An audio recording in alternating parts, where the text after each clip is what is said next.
What's up, family? It's your boy, Demond, up in the building. We Talk Hawks TV, We Talk Hawks Daily. Y'all know what the day is, baby. Rocking that Joe Johnson this morning. Well, this afternoon, I should say.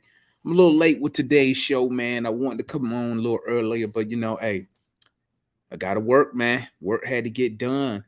Not gonna take up too much of your time this evening, gentlemen and ladies. Not gonna take up too much of your time. Just want to get tap in with the family real quick. Looking at some Hawk stuff, bruh. I get up this morning, man, and what's good, Finesse? Shout out my boy Finesse in the building. Shout out to everybody in the chat. Let me go ahead and drop this link. Y'all know what time it is. It's a channel for the fans by the fans, baby. If you want to come on and be heard, you want to come on and be heard, just follow the link. I'm not going to take up too much of your time. I'm going to try to keep it to 30 minutes, but hey, I get up here and get to run in my mouth, man. I get to run in my mouth, and next thing I know, it'll be a damn hour done passed. But, hey, going to tap in with y'all today, man. So this morning, your boy gets up. Well, first, let me talk about something, man. So we got Portland coming in on Friday, tomorrow evening. We a 500 ball club. Portland is, I think they like either one game above 500 or they one game under 500. They bring it back Cam Reddish. So hey, don't be surprised if Cam Reddish try to go up here and put 20, 30 points on us. He gonna try to show out, which I mean, to be honest, I don't know why he would want to try to play us like that, because last time I checked, he requested to leave us. So it is what it is. Shout out my guy Foot up in the building. Let me my boy Foot up in here. What's good, my guy? Man, what's going on? I just responding to that foolishness you posted. And but yeah, man, I'm just up here chopping it up, man. Probably gonna try to keep it 30 minutes. Yeah. I wanted to come on a little earlier in the morning, but I had some work to do. Still got some work to finish off when I get off of here. So I just got home. I just had to run out. Just got home myself. All right, my guy. But so today I'm on Twitter, and shout out my boy Analyst in the building, IKBM in the building, John up in here, Dex up in here. So I get on Twitter. A couple things I'm gonna talk about on Twitter. So I get on Twitter this morning, and hey, I guess people starting to pick up what I be saying. So somebody hit me up this morning. They was like, "You always get up angry." Basically, they were just saying, "Let me an angry fan." And I'm gonna tell you, man. And like I responded to the person on Twitter, I had to agree with him, man, because they be like, people want to know why I be so angry on Twitter. It's because the Atlanta Hawks make me angry. That's why I be angry on Twitter. I be angry on Twitter because I'm one of those fans. I'm demanding excellence. Me myself, I'm done with the rebuilding stage. I know some fans are probably still in that mode. I'm done with the rebuilding. Me too. Once we made that trade for DeJounte Murray and gave up our assets, to me that was the signal that we supposed to be trying to compete. So my mind is set. I was on championship mode starting the season. And just because the team underachieved at 31-31. Let me bring on the homeboy young analyst up in the building. And just because the team has underachieved at 31-31, listen, my goal for the team didn't change. I mean, I'm still expecting wins. I don't care who the coach, why? Because we have the players. The players have to execute in order for us to win. I mean, Nate McMillan, he came, like I tell people, every time I say something, I always throw Nate. Like I tell people, man, he came, he saw, he failed, he gone. So, like, I don't care about Nate McMillan. I always wonder why fans always come back at me with, what about Nate? I'd be like, bro, I don't care about Nate. I'm not a fan of a coach. I'm not a player fan. I don't care who here. All I care about wins and losses. That's all I care about. Exactly. and I know us as fans, we all want the same for the Hawks. We just got different ways of how we need to get to the goal, which is fine and dandy. It's cool with me because at the end of the day, hey, if analysts say we need to do this, if Foot say we need to do this, and I disagree, but we do it and we win, I'll be the first to say I'm glad they made me eat my words because I want to win. Okay, yeah. I want to win. So I might have to change my name. I think I'm gonna change my name on Twitter to Angry Hawks Fan. Because they be having me mad, bro. Like I'm still ain't over that. I'm not over that Washington loss. I'm not over it yet, my guy. Man, relax, man. That's why I said temper your expectations for the rest of the season. Just relax, bro. I be trying, man. I try, but when I'm looking at the team, when I'm looking at the players, man, and I'm like, oh, we are better. In my opinion, we are better than what our record says we are. In my opinion, I think we're better. But hey, you know what? I'm glad you here, Foot. I'm glad you're here to remind me, T. Don't drink the Kool-Aid. Yeah. I need somebody here to remind me because analysts will let me drink it. I know the analysts will sit there and let me drink the Kool-Aid. And he won't say nothing but sit there and laugh and wait till we mess up, and then I come up here and be mad. You know what I'm saying? Yeah. In the famous words of Dennis Green, we are who we are.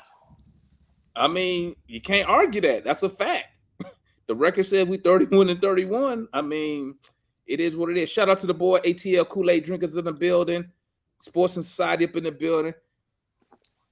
So what I'm gonna say something else about a back and forth I had on Twitter, which was pretty interesting, right? So I'm on Twitter running my mouth, and one of the homies, one of the Hawk fans up there says that Quinn. Let me bring my boy Mike up in the building. What's good? Salute my guy Mike up in the building. So he says to me that Corey Lee up in the building. Salute my boy Corey Lee up in the building. Knicks fan up in the building. He says Quinn, which was crazy to me. He said Quinn is arguably a top three coach of the Atlanta Hawks. I was like, what? How he a top three one of the best three coaches in Hawks history. He only been here for 3 games. Yeah, lost his damn mind. So I had to, and it just goes to show me, man, like, it's a lot of, I keep forgetting that I'm talking to a lot of younger Hawks fans. Cause I was like, what? I said, bro, he said, name 3. I said, that's easy. Lenny Wilkins, Mike Fratello, and Bud. I said, that's 3. That's off the top of my head. 3. That's off the top of my head. That's not even me going and really researching. That's just off the top of my head from what I've seen. Like I was watching Mike Fratello on Superstation TBS Channel 7 in Virginia coach the team to 57 wins, okay, with Dominique. I watched, and I know Foot seeing that. I don't know if Mike might have caught that. I seen Lenny Wilkins lead us to the number 1 seed in the Eastern Conference in '99. I synced it, and we won 57 games. So how the hell? Hey, don't talk about that right now, man. Because you know where I'm finna go with that. BS, I know. We were number 1 in the Eastern Conference Final, and you're gonna trade Dominique. It was terrible, man. Because go ahead. I'm sorry. You watched that, right, Mike? You was alive. I know you was alive, but you was old enough to see that, though, right? I was alive, man, but I ain't watched back then, bro. I was a little one. I ain't really start locking into sports until like the late 90s, as far as me actually watching and taking everything in. So all my Atlanta and UGA teams that all start like late 90s, early 2000s. Like my first Hawks team I really jumped on was Mookie, Steve Smith, Hindu, what I'm saying? Like that's the first team I really locked in with, and I'm watching the games myself and all that type stuff. You know what I'm saying? That was the end of our glory right there. That's when we started fucking up. And I know in '99, analysts weren't even born in '99, if I ain't mistaken. So he didn't mistaken. But so when he told me that, I said, bro, what? And that was off the top of my head. I was like, bro, Fratello got us 57 wins. He had 4 50-win seasons. Wilkins, 57 wins with us. I was like, bro, what are y'all talking about? But then I had to catch myself. I'm like, okay, he a real young Hawks fan. And you know, and that's why I try to tell people my age so they know, like, and I only say that so they understand that, listen, all the stuff that you're saying now about be patient, it take time. That's like me and Kirk, we've heard this for over 20 years. We're trying, we're building with numerous owners, numerous coaches. So I thought that interaction on Twitter, that was funny, man, because it just kicked in. I was like, I forgot. These dudes on Twitter are probably like 17 to what? 25, you know? Yeah. And they young. Yeah, so they got time. They got time. They got the pad. Like, I tell people all the time, I don't have patience. Yeah, they got time. Yeah. I don't have the patience, bro. Patience. No, it's a combination of things though, bro. They got time and they a little spoiled. Like, to be real though, like analysts, like analysts came up when the Hawks got back to the playoffs, basically. You feel me? I'm pretty sure. Like what, like 2017 was probably analysts. What, like the Joe Johnson, them early years, you probably really got into everything. When? You said 2017? No, bro. I said okay. 2007. Joe Johnson, them, Josh Smith, that team and everything, right? Yeah, I thought you said 2017. My bad. Yeah. No, not that. I'm about to say, God, no, what board? I ain't 10, you know. I'm saying, like the older cats, whatever, you know what I'm saying. He saw like some struggling stuff. Of course, you had Neek and everything like that, though. But shoot, you know what I'm saying. I feel like I was really forged in the fire. You know what I'm saying. I became the ultimate fan when we suck. Say when we extra suck. Well, that's when I was really ramping up. Let me tell you what sucked, Mike. You know what sucks? I'm gonna tell you. The difference between me and the rest of y'all on the panel, I didn't have to pick the Hawks. I had no ties. I had no ties to the state of Georgia except from cable TV, Superstation TV, WTBS. That's the only bro. I could have picked any. I could have ran with the Bulls. Where you originally from? Michael Jordan. He's from Virginia. Demond, you would have had a better chance. Hey, you would have hit gold had you picked like the Warriors, you know, way back then. Bro, let me tell you something. Let me tell you something, there, young analyst. The Lakers. Let me tell you something, young analyst. Demond, you'll be a good Lakers fan. When I was in school, I was the only one. I couldn't say shit when we were talking sports, bro, because we didn't have no championship. Because that's the first thing around my way. That's the first thing people bring up. You could bring up the 1958 championship. No, you can't bring that up. So listen, that's why, bro. That's why I don't have no patience, man. Look, I'm ready to win now, bro. That's why I don't care how we win. I don't care. Me too. I've been dealing with this shit 40 plus years. Exactly, man. And you like Tony, huh? I'm gonna say you like Tony Wrestler. Y'all heard the latest little news or whatever about what they said, like with the ownership, even with the Snyder situation. I don't think it's necessarily. I ain't gonna say it's true, but what I'm hearing or whatever is that Snyder and coming in right now was all Tony.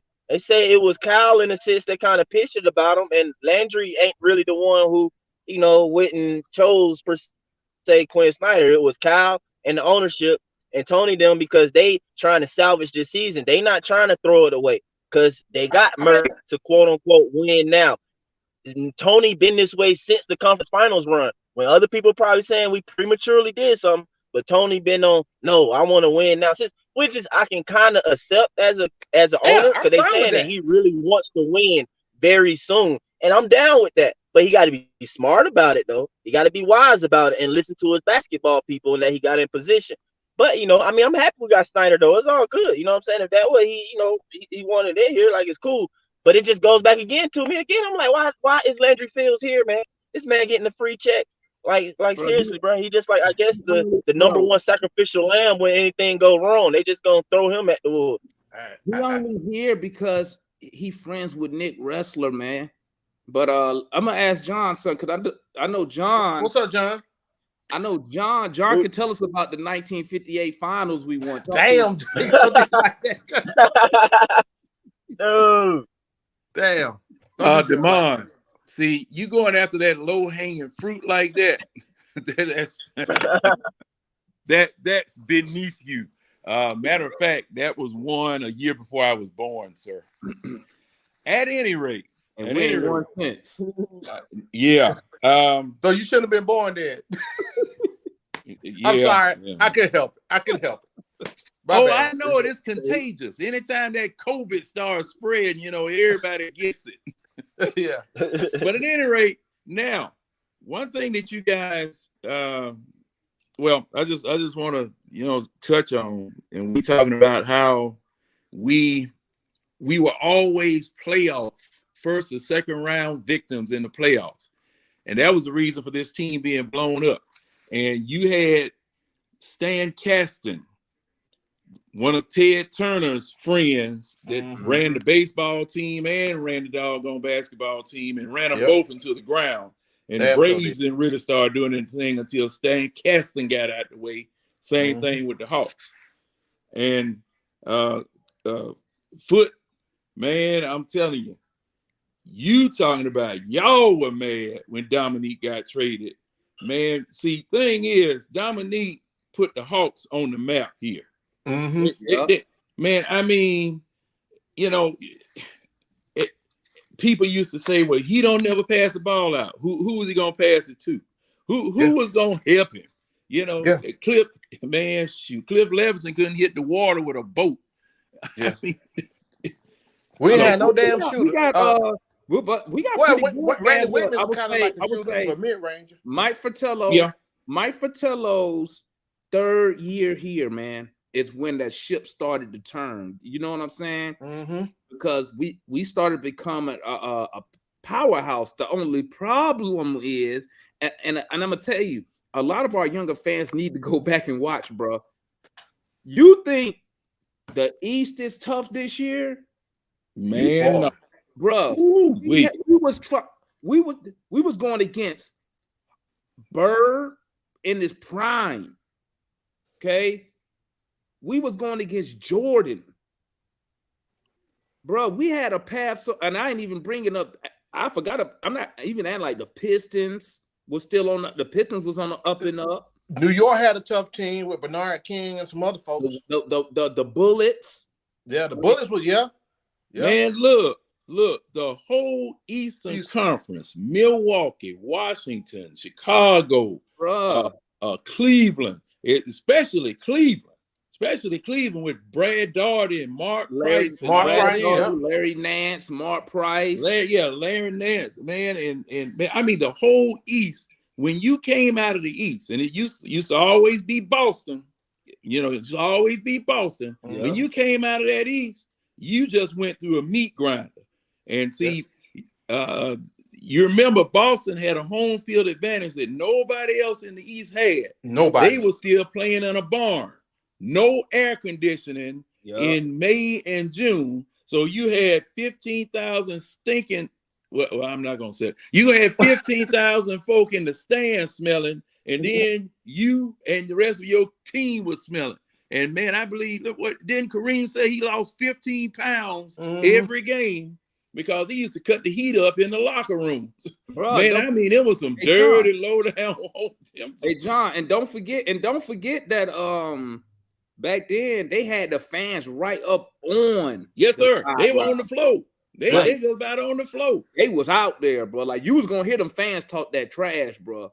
You know? Oh yeah, and see, and that's why when I hear this stuff, the Trae Young situation, man, look, if you went to Detroit or you went to Boston or you went to New York, man, it was no telling what people were saying to you and doing to you just because you were the visitors. You know, you might not have done anything in the game. You might not have offended anybody, but just because you were coming in, that was the home court, home field advantage. And let me ask y'all this, man. Let me ask all y'all this. And here's a question for the panel and a question for the chat. Do you feel that in basketball, today's NBA, that home court is a two-part question? That home court matters. That's the first part. And the second part to that question is this. Do you feel that State Farm for us, do you feel that gives us an advantage when visitors come to town? That's for anybody. I who's going first? Just go, Mike.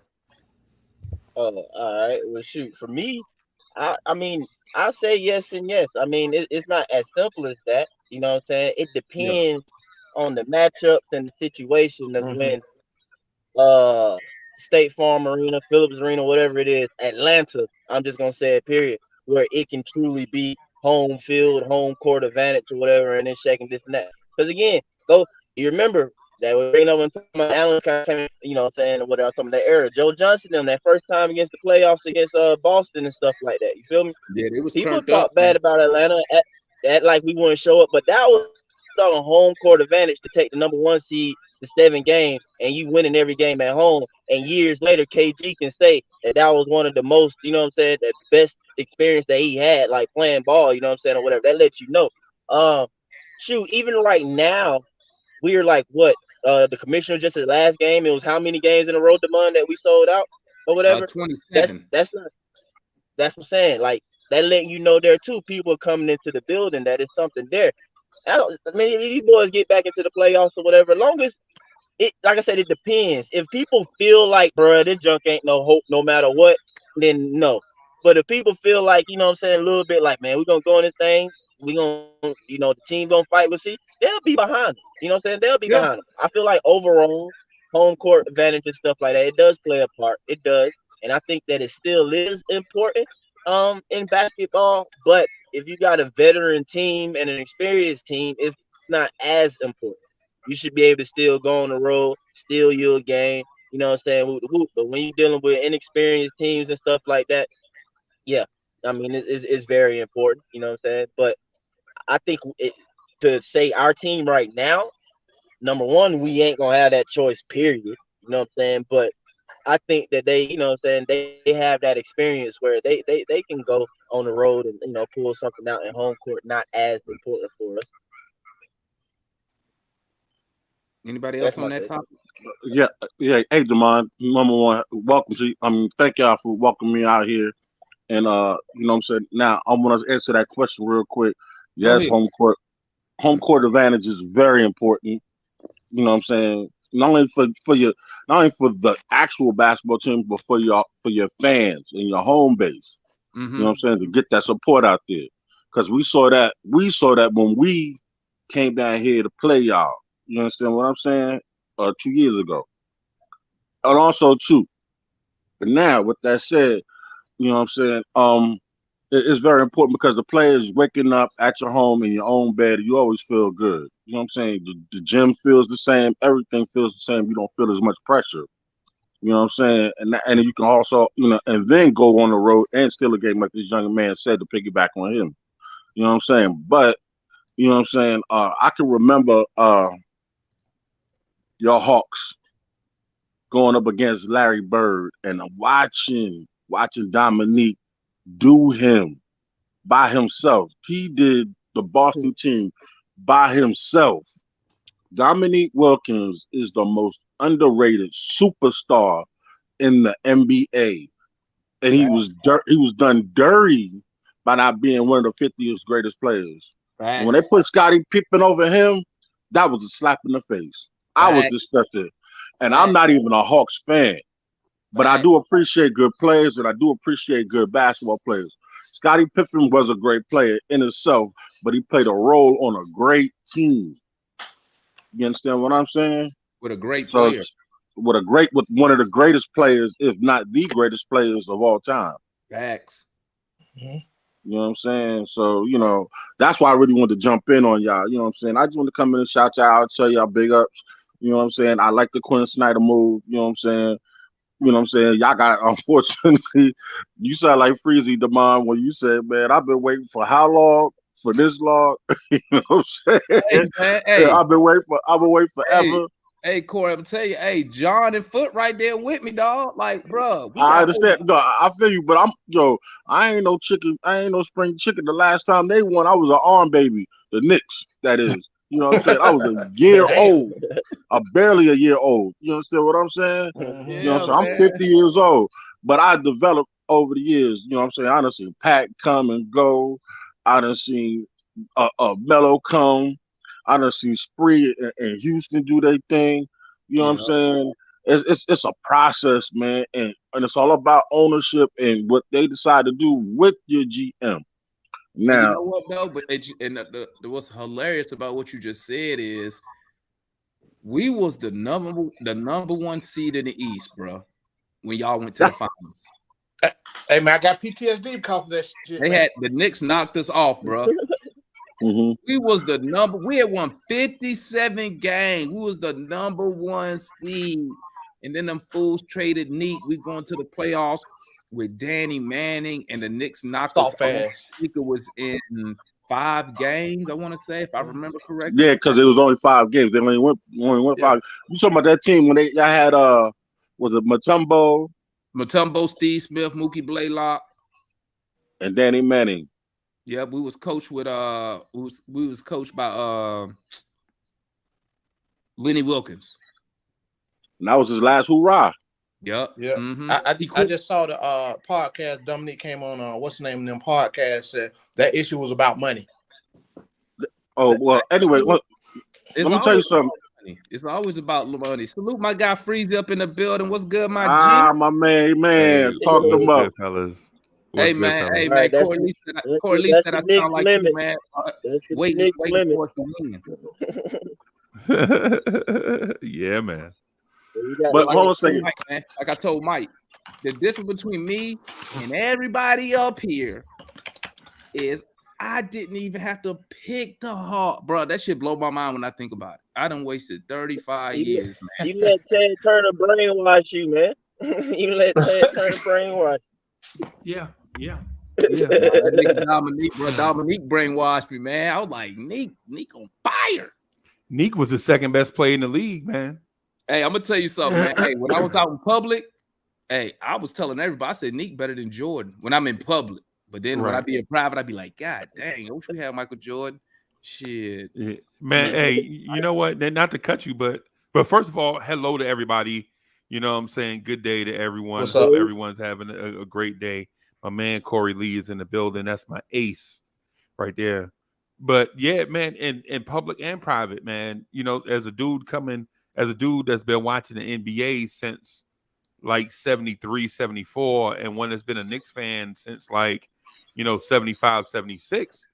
When I saw the Hawks of the 80s, bro, I thought Dominique Wilkins was the best player in the NBA. I thought Larry Bird passed him the mantle directly to him. It was a Larry Bird, Bernard King stretch where Bernard King, in my mind, was the second best player in the NBA. And then Dominique took over. Dominique basically did more with less, in my mind. If you're a Hawks fan, you should be proud. Bro, the Hawks did so much stuff that they do nowadays that it make you laugh when you look back at it. Because I don't know how many people remember or can forget John Contract. Boy. I be trying to tell cats, man. I be trying to tell our younger fans, man. I be like, bro, in the late 80s, we was a freaking powerhouse. Yep. We was a powerhouse in the late 80s with Neek, Fratello. We had the best power forwards in the league. Kevin Willis was like a monster. Yep. And Antoine Carr. Kevin Willis. Antoine. Yeah, we had Moses Malone. Yep. We had Doc Rivers. Tree Rollins coming off the bench. Bro. I be telling Cat, bro, we was a power. And I be telling Cats about Dominique, man. I be like, bro, Dominique. Let me tell you something. If we had Dominique right now as our small forward, championship. Yeah, all day. Keep dunking on everybody. That's why you keep saying take the damn ball to the hole. Bro, I tell everybody, if you weren't there, you don't know. You don't know, right? Yeah, man. You wasn't there, you don't know. Because it ain't like I picked the Hawks. It ain't like we was some losing organization when I picked these dudes. We was rolling back then. Rolling, bro. Cause see, I wasn't there. I was born the year y'all choked. Cause see, I used to play Dominique, whenever he would sometimes come over to Delow Gym off of Delow Drive or whatever. Boy, stop. Man, what you know about that, John? Hey, man, I was there. I was in and out of there. And I didn't want to play against him. I just sit out. Dominique, y'all won. Okay, well, I catch y'all. Yeah. And man, same thing with somebody that is rarely mentioned as a Hawk that used to be on the Hawks broadcast, and that's Mike Glenn. The Stinger, baby. Yeah. Stinger for a reason. Right. Right. They call him the Stinger for a reason because he ran a camp out in Decatur for the hearing impaired or whatever. And man, I used to go out there with them and run, post office league or post office people used to play with him. Man, that man would get that ball up and shoot it, and you wouldn't even know the ball gone. You just see his arm go up, and next thing you hear, cold, bro. Yeah, man. And I think, you know what, man? I'm gonna tell you what's funny that you say that, John.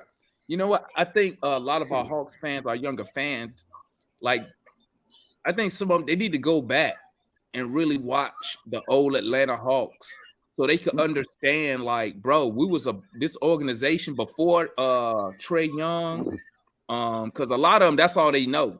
They know Trae Young, right? Which is not their fault, they was born that late, but they need to go back and watch so they understand the frustration from fans like me and fans around my age and older.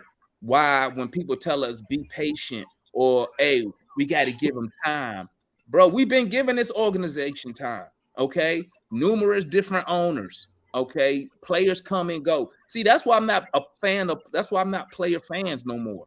Because what you learn is this: when you're a young fan, some of the fans really believe like a Trae Young is really like they bleed Atlanta Hawk basketball. When at the end of the day, they don't. It's a business.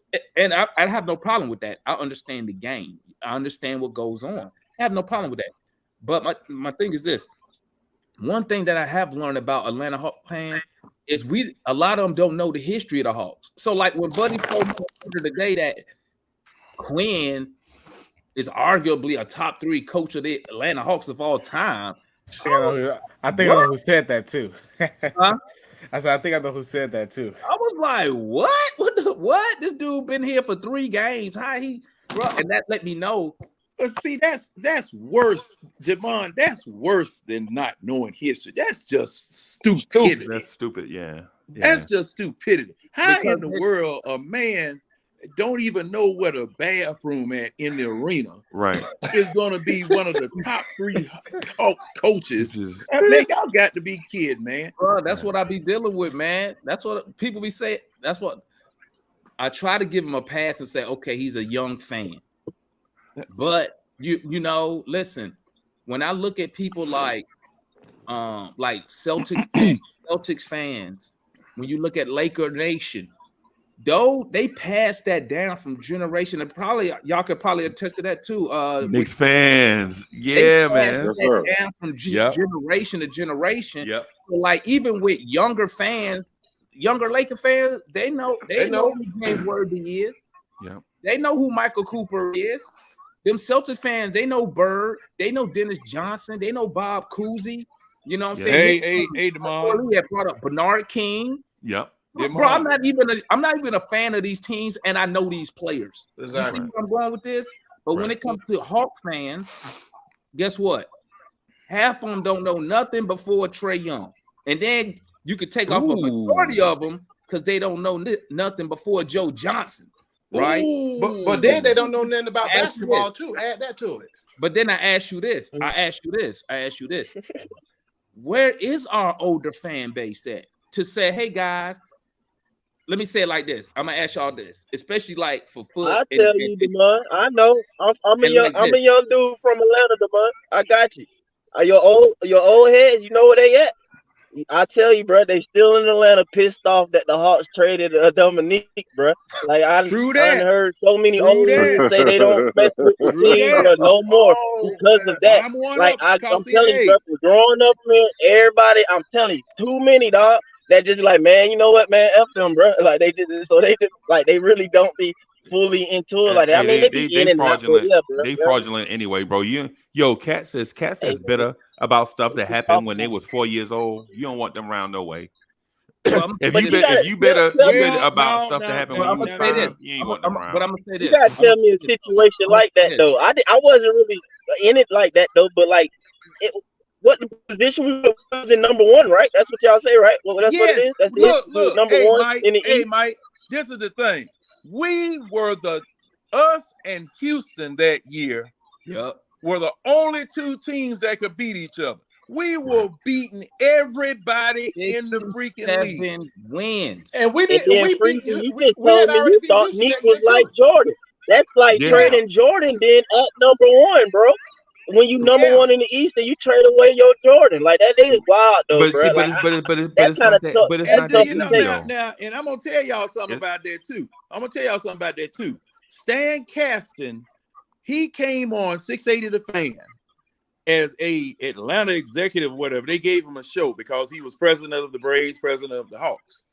He came on the show, and I just happened to be the first caller. So I called in and I asked him, how in the world did you all trade Dominique Wilkins?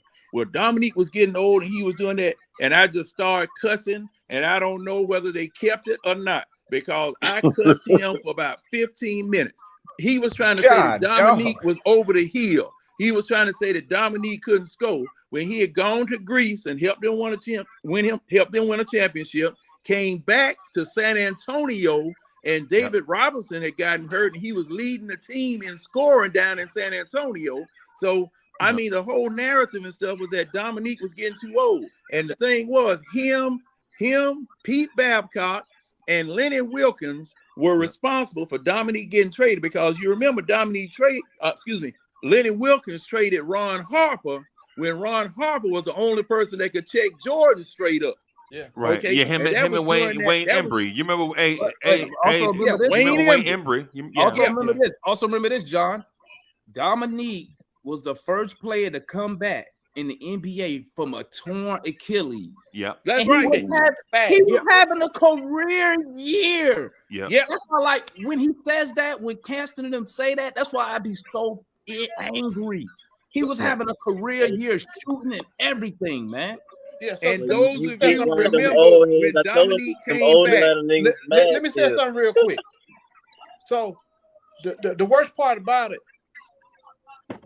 they traded him at the All-Star break for soft-ass Danny Manning, right? Who's on the end of his contract. So that's bullshit because you train for number 1 in the league. You train for soft-ass Danny Manning, who contracted anyway, and he didn't stay anyway. But I think it goes a little bit farther than that. I'm gonna say one name: Fred Tokars. Y'all remember that, John? I know you do. Yeah, and people, they said that's the reason that Dominique and Dion left. Mm-hmm. However, that's what Chauncey be saying. He's saying that he always say it was beyond the court and everything. He like it's be some other stuff. But that's good you brought it up, because I was thinking, I was like, I wish Chauncey was here because he'll tell you. He always bring up the outside stuff or whatever. But shoot, John, you probably know it too then. Yeah. Well, Chauncey says that there was some other stuff going on, but my question always was, why did they leave and they were never charged with anything? Or they were never connected with anything. Now, that Gold Club we had downtown. Yeah. Hey, man, let me tell y'all something. Man, that thing was deep. That Gold Club situation was deep downtown. And Club 21 on Covenant Highway? Yeah. That man. That was Dion's. Yeah. Yeah, that was Dion's club. There was a whole bunch of stuff started shut down after that, didn't it? Hey, Demond, hey man, I love your old timers, bro. You need to keep your old timers around, bro, because they bring balance. Yeah, I'm right behind their ass. Yeah, man. I appreciate some of this info. You know what I'm saying? Because I remember that team, the Ricky Blaylock, Steve Smith team. Yeah, I think, let me see. Freezy, John, I know y'all older than me. Corey Lee older than me. Yeah. Foot, wait, how old are you, Foot? 52. Foot older than me. Yeah. Because I'm 46. So okay. And But yeah, man, that's why I be so angry, man. Like I'm done with the waiting. My patient has worn thin. Well, see, it's a roller coaster. You get tired of the roller coaster. I get tired of roller coaster just doing the damn game, bro. Hey, it's the game as well as the season, because see, they get you. You know, you win just like that 5-game winning streak we had here earlier. Oh, we just are we on the way? Are we on the way? And then boop, somebody hit you behind the head with a 2x4. Boop. No, you back to reality, right? Yeah, back to reality, as you said. You gotta think, most of us are Atlanta Falcons fan too, right? Atlanta fans, period. So we don't caught hell for. Oh man, Foot, why you bring that up? Don't bring them up, man. I just had to, man. Don't bring their ass. Why, man? Hey, I'm cussing in this group, and I'm cussing in the Falcons group too. I'm an equal opportunity offender. The Falcons, I just be so disappointed. Bless your heart. Bless your heart. Hey. You know why I be disappointed in the Falcons, man? Let me tell you. Hey, John, you know why I be disappointed in them so much? It's because I wish they would just pick what they're gonna do. Are we gonna win? Or are we gonna lose? They'll do shit like this. This will trip me out. They'll play the whole season, one game under 500. Get to 500, and then as soon as it's time to like, hey, just lose the rest of the game so we can get a pick. We out the playoff. They'll go win the last 3 damn games for no damn reason. Impressive too. It be knock off a playoff team. I be like, what are we doing? well, see, Demond, now look. Hey, John. Now look. Hey, the other year, you can't have folk go out there on the field and lose and get hurt out there, because that football, you got to go 100%. I understand that. Regardless of that. But I understand what you're saying. Hey, I'm like, bro, we be in the other year, we was in line to get the 3rd pick. These idiots went and won the last 3 games of the season. I'm like, what are we doing?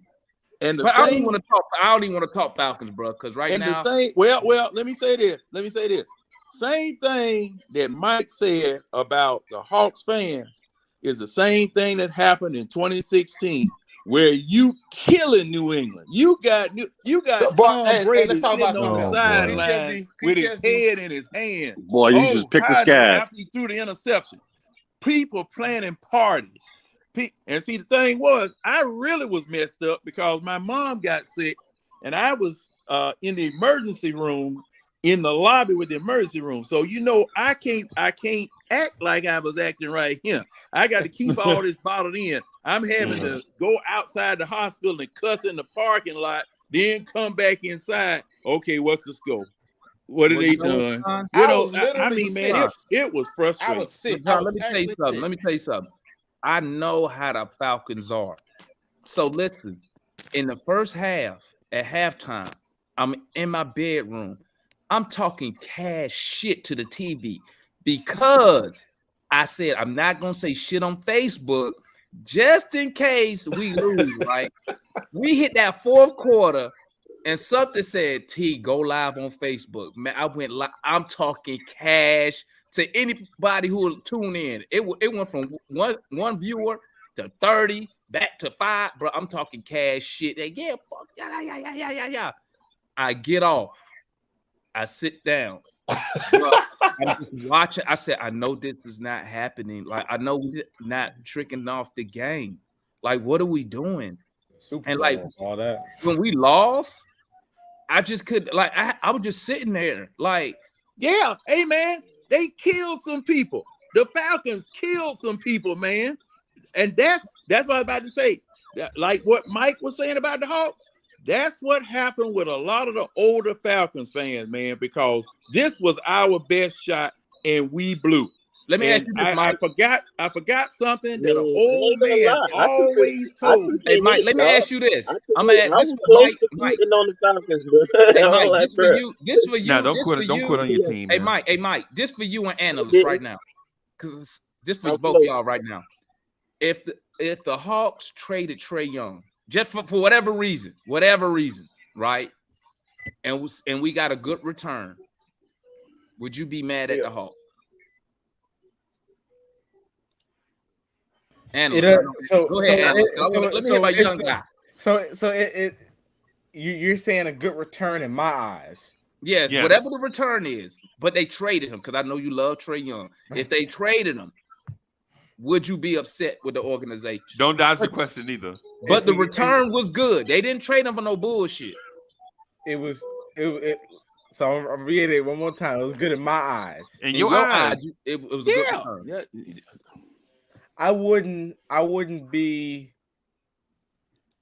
Oh boy, here we go. Yeah, we about to mad. dodge the question. He'll We be about mad. to, we about to dodge the question. Hey, he got the mouth open part already good. See, y'all, his mouth will be open. He got that part already down. No. No, I'll say this.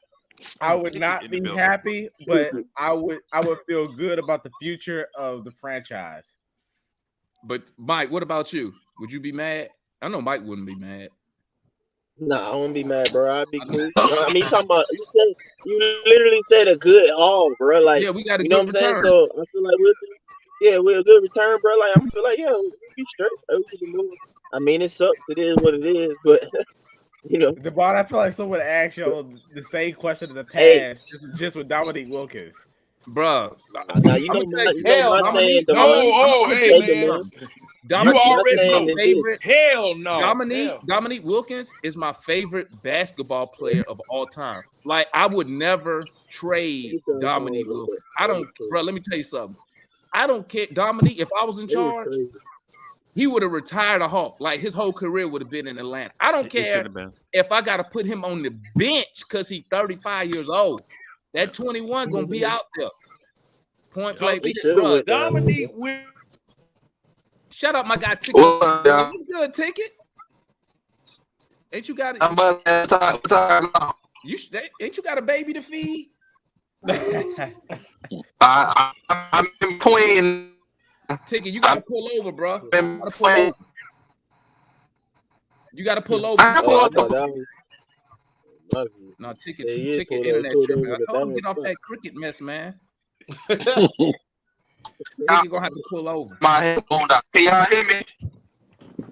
We can't hear you, bro. Your sound jacked up. Yeah, you sound like computer love. Yeah. Shoot.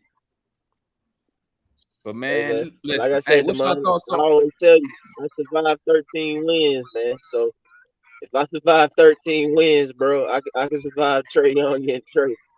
Hey, let me get y'all opinion, man. What's y'all opinion on this? And let's keep it real. How many years do you think we got left with Trae Young? 2. Ooh, really? Wow. Yeah. Look at analysts. Well, let me say what we got left. I'm talking about to take advantage of what's going on right now. I'm not saying. I mean, when I say that, I mean, how many years do we have with Trae Young before we trade him or he requests a trade? 2. 10. I'm not even gonna talk about this. Matt gonna say something silly. Matt just did. I'm gonna say my ideal situation is that Trae Young matures within 2 years and we all Gucci, bro. Like, everything gonna be fine. And we can keep on going and Trae Young be a Hawk, man. That's what I want. It depends on what else they bring up in here because we need some other stuff. Oh, that's a good question. We got a coach. That's the first step. How do you feel when current fans compare Neat with Trae? Man, listen to me, man. In my eyes, no, until you win a championship, no Hawk is better than Dominique to me. Until we win a championship, I don't care how many MVPs Trae Young win. And they still might not be better. Bro, Dominique turned us into a powerhouse. We was nothing without that dude, man. Nothing. You hear me? 0. Thank God. Salute to the Utah Jazz, because y'all know we traded for Dominique, right? Y'all do know that, right? Yep. We actually traded for Neat. Sure did. I was watching that draft. I watched that draft on the VHS. Jazz drafted Neat. We traded for Neat like we did Trae Young.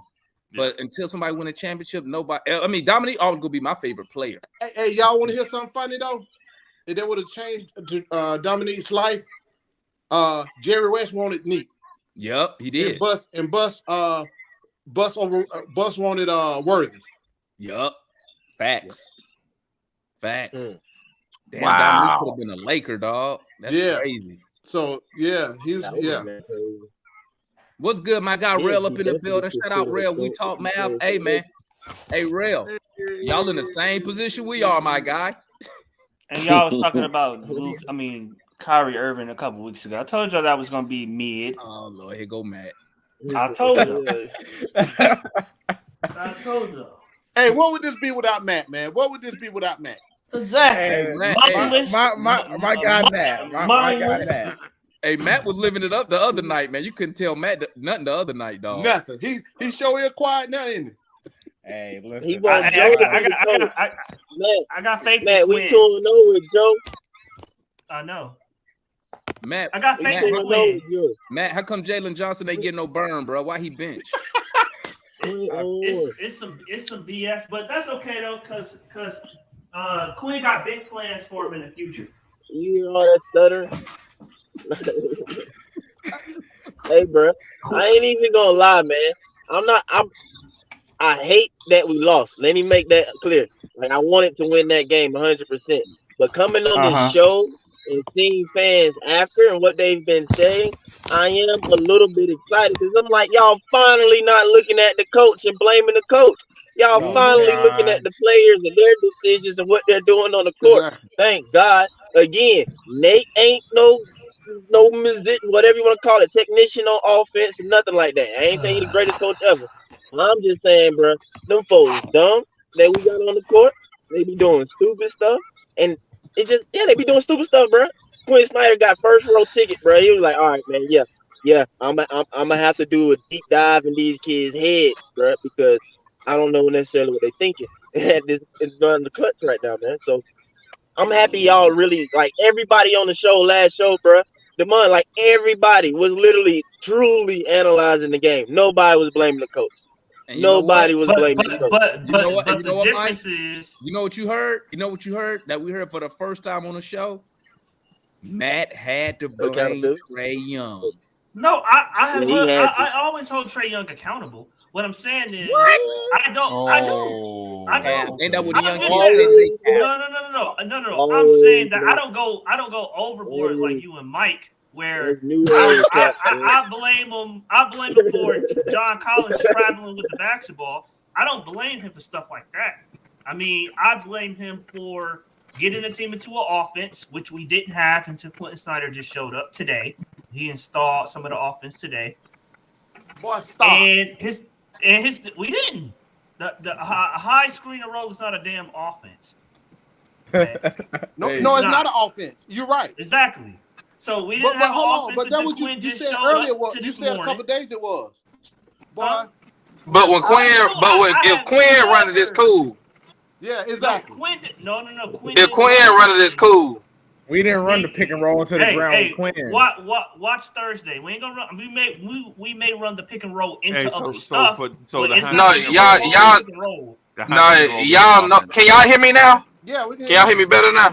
Yeah. Okay, y'all know that Quinn ran the pick and roll the same amount of times as Nate. The difference was he ran other stuff before he ran the pick and roll in this possession.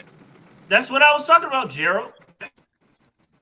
But he still ran it the same amount of times. But Gerald, of course you're going to run the pick and roll with Trae Young, but I've always said you have to incorporate other movements into the pick and roll to make the defense. Well, the other shit ain't work. So we ended up running it another 80 times. Because there was plenty of possessions where the pick and roll was like the third option, and we ended up being at the third option. And plus, what he said today, he drew up maybe 3 plays the whole game. So I think Thursday. I mean, that might be all. That might be all we need. That might be all they need. Because you give them anything else, they brain gonna overload. Shit, they already overloaded. The analysts telling you can't give them young players too many things. But they'll mess up a bounce pass. I'm gonna say it again. It's basketball. It's simple, right? Everybody do the same damn thing. It's an execution. Not according to Coach Matt. Nah, everybody do not run the high screen and roll. We ran it like 90 something times. That's a lie. 90 something. That's a lie. No. Well, hold on. No, Matt. I take that back. Matt, you right. everybody either runs a high screen and roll or they run like Denver. They run mainly like DHO. So he is right about that. Denver has a lot of action. Pick and roll frequency in the NBA. But I'm saying their go to is the DHO. They run stuff off of, but their main thing is the DHO through Jokic. Well, also like Murray Jamal Murray don't initiate no offense unless he going ISO. Well, I'm not a big fan of analysts like Denver. I'm saying I just mentioned him because he's the point guard. I think Denver has a beautiful offense, but no, the Warriors don't run a pick and roll 98 times a game, so they got they run DHO through Draymond. No, they run. That's not a pick and roll, Gerald. They run cut. Matt, I said everybody either runs pick and roll or DHO. But it's not the pick and roll flat. Just that's it. I mean, man. I mean, you might as well. The other players might as well stand out of bounds because they ain't moving. Yeah. Matt, I'm agreeing with you. I agree with you where everybody don't run pick and roll. So no, I'm just saying it's even if you run a pick and roll, I'm cool with that. I have no problem because Trae Young is a pick and roll expert. I'm just saying that's the only thing he can really pick up. Hey, y'all reaching. Hey, when I saw them cuts, I'm going off of what I've been seeing, bro. Mike, didn't Nate try to put Trae off the ball and that shit sucked? Oh, gosh.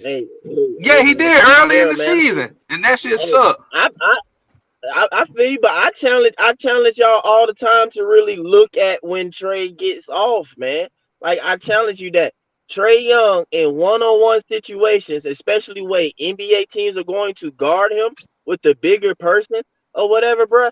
It ain't good, dog. That's when the thing switched with Washington when he was one-on-one assists with Bill and the little he got man with him or whatever. He couldn't get past him or whatever or whatnot. Bumped him a little bit. He threw a wild pass across the court. Momentum swing. Kuzma on the break for a dunk. You know what I'm saying? So I tell y'all all the time, man. Trae, when it comes to him really dribbling to get people separation and beat people or whatever, it's usually because it's a screen or a threat of a screen. Or he got some Trae don't win that many one-on-one matchups. No, he does not. And then he is small. But he went. I love Trae, but he's a genius at drawing fouls. Look at him. When he goes to the hole, bro, it's just simple as that. He's small. So if he doesn't, he makes refs call foul because he put his arm under somebody else's arm when he's going up. I mean, it is what it is. I'm just trying to tell y'all what's the strengths of it. I guarantee you right now, Quinn gonna do what he do, but I promise you, if he continue to watch the stuff, it's gonna be a whole lot of situations where somebody is getting defenders off of Trae Young. No matter how it happens or whatever, it might not just be a flat pick and roll thing, but you need people to get defenders off of Trae Young. He need to be going downhill because stuff gets set one-on-one. Smart, just people ain't gonna sit there and have some small person guard them. You're gonna have who you see guard Trae Young all the time anyway. It's usually long wing defenders and stuff like that who can move and versatile. You know what I'm saying? So it's just like, come on, bro. It's just simple as that. Y'all see it every time when it happens. Please pay attention. He gets ripped. Or turns it over. He does, y'all. Or he get his shot blocked 4 times in 3 minutes. Can I say something to your pick and roll point? Get in on this. I want to hear a different opinion outside. Yeah, the thing is. Say that again, Ticket. Or he get his shot blocked 4 times in 3 minutes. 4 times. Hey, Ticket. Hey, Matt did not want to address that the other night. He did not. He didn't want no parts of that. No. I said he made mistakes in the last 5 minutes. But Matt. You said Matt. I gotta give you credit. You said he was awful. That was good enough for me. That was good enough for me.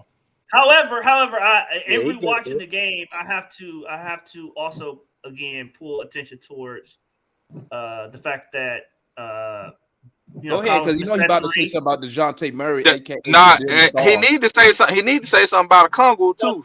Last game. Murray cannot be. Oh no, Murray was trash too. But I'm just a Kongu wasn't. Kongu wasn't what he need. He ain't been where he needed to be, bro. Like he done fell a little flat. That's all, Demond. I just want to. I know Murray, your boy, Demond. So I just wanted to. Address that. Go ahead, Freezy. Matt. To be honest, I don't care if he stay or leave, bro. I want to win games, my guy. Yeah, that's all I care about. I don't care who on the team, as long as we winning. You feel me? Yeah. I was going to point out the fact that the Atlanta Hawks may be number one in the NBA in pick and roll possessions per game, and very high in pick and roll percentage, but they middle of the pack, and I think they're 16th right now according to NBA.com in pick and roll conversion. Mm-hmm. So if you're running it often and not converting on it at a reasonable clip, it's going to make your offense look like that. And especially when players run it, they're going to lose confidence in it. We went in the same thing last year when we had Alec Burks running point guard, where we ran it like the sixth most amount of times, but we were 28th in pick and roll conversion, even though the Atlanta Hawks have better personnel than what we had last year. What I'm pointing out is that the Hawks have tried to put a system in place, tried to establish some stability, but what it is inside that system that the Hawks have, they just not converting at a rate that's suitable, that's sustainable to winning, right? You know what that is? And my belief, because we can't shoot. No, my belief is that you guys don't have somebody that could put the ball on the floor in that pick and roll and go to the rim and threaten the rim. That way, you can keep those big defenders that always seem to go back out to Trae Young and DeJounte Murray. See, because if Trae Young and DeJounte Murray can just get into their bag off of normal defensive matchups, they're all-star caliber guards.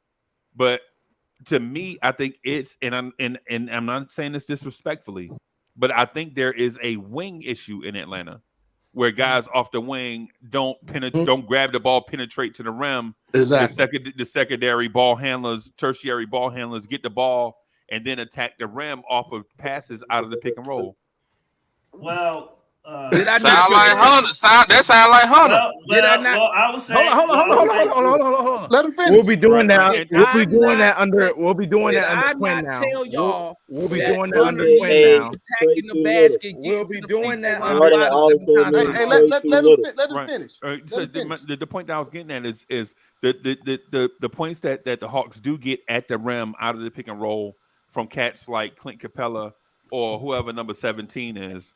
You can't really count. You can't really count that Herbert. Because if you solely point out Trae Young and DeJounte Murray shooting threes or mids and talk about the bigs scoring down low, there is like this void where guys are catching passes from Murray and Young out of these pick and roll options, and they're not either hockey assistant to another guy or putting the ball on the floor and scoring.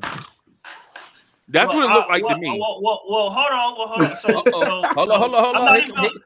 Hey, welcome, Freezer. He come to Matt analysis right now. Okay. Come on, man.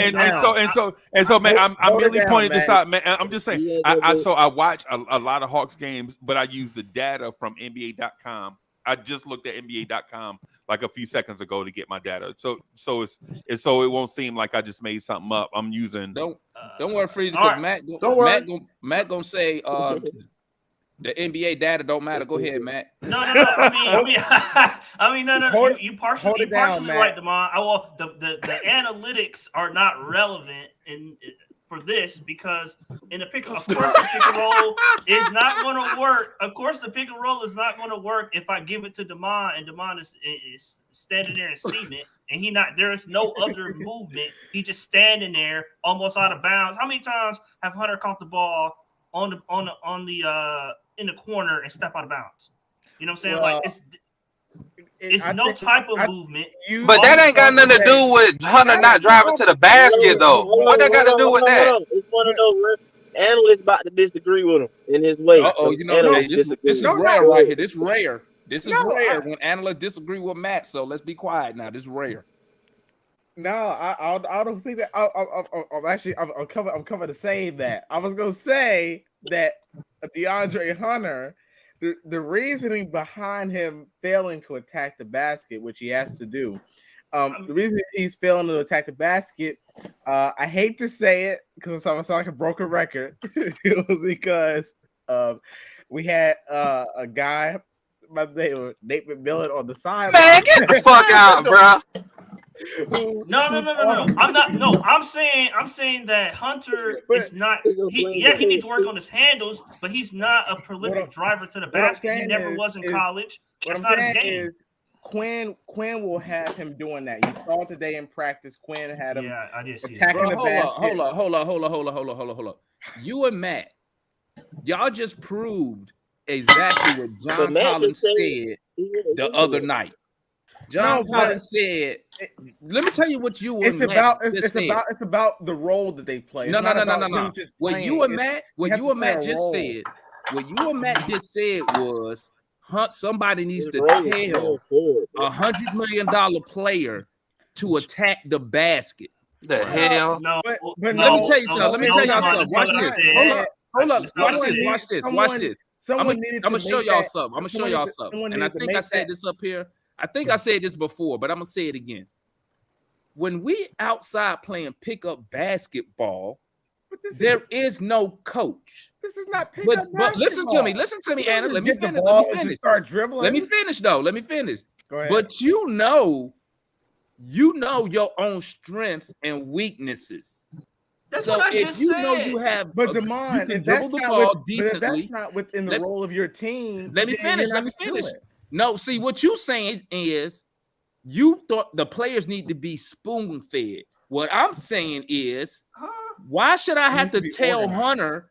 Why should I have to tell him, bro? You're 6. What is Hunter? 6'8"? 6'8". Why do I have to tell him, bro? You have length. Attack the basket. You either finish at the rim, or maybe you get fouled and go to the free throw line. Because Damon, what I'm saying is that's not DeAndre Hunter's. That's not DeAndre Hunter's game. Hunter scared of contact, kind of like what we say in football. Matt wouldn't have him like that though. With that one. You can't get away with what that. What Matt is saying is contrary to what analysts is saying or whatever that Quinn had him doing in practice. If Quinn had him driving in practice. Yeah, bro. Okay, but still though, no. But he's not gonna get better at that right now. Players get better and improve themselves in the off season. Okay, right. If he's not doing that right now, he's not gonna be pulling that out in the playoffs and successfully necessarily doing it on a consistent basis, no matter if it is what coach telling him. Okay, so what I'm saying is that Matt, what you would say and what Quinn needs to see is that he's fugazi at this. We can't trust him. So I got to get him the ball in other ways where he's just catching and shooting. It's ways that DeAndre can go. I say it myself watching. But the thing is, though, what you saying, analyst, is throwing me through a loop, bro. And I always say, don't reinvent basketball, bro. Like, basketball is simple. You still got positions. No. Your role is your position. You are a small forward. So since you're a small forward, you should be able to have a little game that's a perimeter and an inside game as well, okay? So you should be able to catch the ball on the wing, should at least be able to tag and pull up on a consistent basis. You should be able to post up when you have your mismatches. You should be able to win one-on-one going down. Analyst, are you talking about role relative to the system? No. Yes, I'm talking about the role relative to the system is that when he gets swung the ball to him, it's for him to score the ball. It's not literally saying to him, no, man, his role is not to Dre, get the ball and step out of bounds.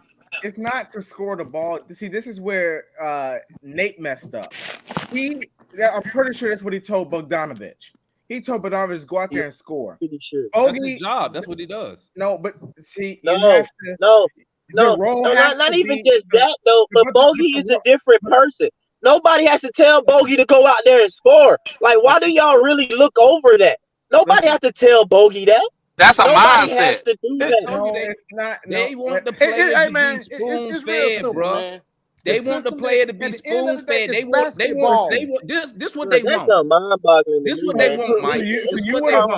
They want. So Mike, you would agree. They want the coach to go out there and say, "Hey, Hunter, when we give you the ball, sometimes you can attack the basket if you want to. He should already know that. He sure Why y'all over here talking about his job? Listen, analyst. We didn't trade up. Let me tell y'all something. The best we didn't trade up to number 4. The teams that to draft a guy to be a one-trick pony. The teams that win championships in the league, every one of their team has a defined role. Bogey is not a point guard. He's not a ball handler. When we ran him off flex cuts, UCLA cuts that got him wide open looks just to shoot, he was averaging almost 20 points a game on 40+% 3-point shooting. When you got him dribbling, going around the world, doing all this other stuff, he's not good. When you got DeAndre Hunter running around just catching and shooting, he's gonna miss. He's gonna miss majority of the time he's gonna make. His role needs to be in an offense where he is. Hold on. Let me get in on this. It's the same thing with Clint Capella. Let me ask Clint to just shoot a analyst. Let me say this to analyst real quick. Analyst, if those players that you mentioned are so flawed, then why are y'all firing coaches? Thank you. I didn't know. Hold on. Who said they flawed? I didn't say they were flawed. No, that's what you said. That's what you said. You said one guy is not good at this. Why force him to do another thing? And then this other guy is not good at this. You have to do this direct thing in order to get the very best out of this guy. And then the coach did that. And then the coach did that. But y'all fired him.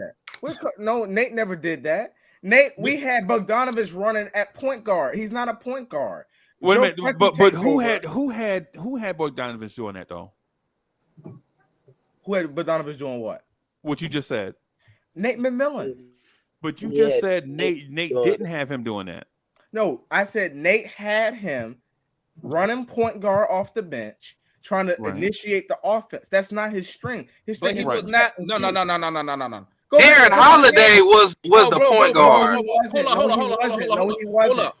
Bogey was not out there to be the point guard. Then why was he bringing the ball to the court, initiating the offense? Bogey is out there with who? He go out there with Murray, okay? Right. When Murray go out, who coming back in? Trae. Mm-hmm. Right. Or he out there randomly with Aaron Holiday. Bogey is never the primary ball handler on this team. He might play that. No, he's not. He might play that, but he's not a point guard. Analyst, I'm gonna answer it. What you're confusing bringing the ball up the floor as being the initiator of the offense. That ain't necessarily what was going on. Bogey was bringing the ball down the court so he could probably find his own shot to be aggressive. Now, but what tell Bogey that's Bogey's mindset. His mindset is score. Why wasn't that his mindset the past games? Bogdanovich is he's never the primary ball handler. He may bring the ball down. Maybe Murray or Trae need a break. But then why is he sitting up here passing the ball, trying to get to the lane and kick it back? But he's not the primary ball handler. But Bogey has been that international. That's his role in international play for his country. Bogey's job on any other real contender team is to catch and shoot. He ain't been on no contender team. What you talking about? Right. So what are you talking about? That's what his job. That's what his job would be. You look at. I compare this all the time. You look at the Bucks. Pat Connaughton is not dribbling all over the place, trying to. But analysts, they have the ball handlers. Oh my! To actually have for the players to play their role. I feel like that was more so from a lack. That was from more so of a lack, bro. That was because we don't have a backup point guard. Yeah, we don't have, and I personally would probably that's take what that's from. Murray and I'd probably take Aaron Holiday. Murray and Trae is supposed to stagger. One of them. No, Matt, they staggering because we don't have a backup point guard. No, we didn't get a backup point guard because they're supposed to stagger. All right. But even staggering though, Matt, or whatever, it's still gonna be small moments where it's gonna be that. They gonna be tired, so somebody else got to bring the ball up the floor. Because remember when DeLon Wright didn't come back, he said part of it was the role, but he also said part of it was because they signed Murray, so they said they were going to stagger. So he didn't. I get what you're saying. I get what you're saying. But even I'm just giving you another reason why Bogey bring the ball up the floor. So let's say Murray's in the game, okay, obviously he the primary option on the floor. But if Bogey bring the ball up, it's probably because Murray probably tired and he need to take a couple possessions off. Then put someone else in the game. Who else? You don't like Aaron Holiday. Who else you gonna put? Not exhausted, bro. He just need to take Aaron Holiday is a ball handler. Okay. We roast Aaron Holiday every second he on the floor. We don't even want him on the floor.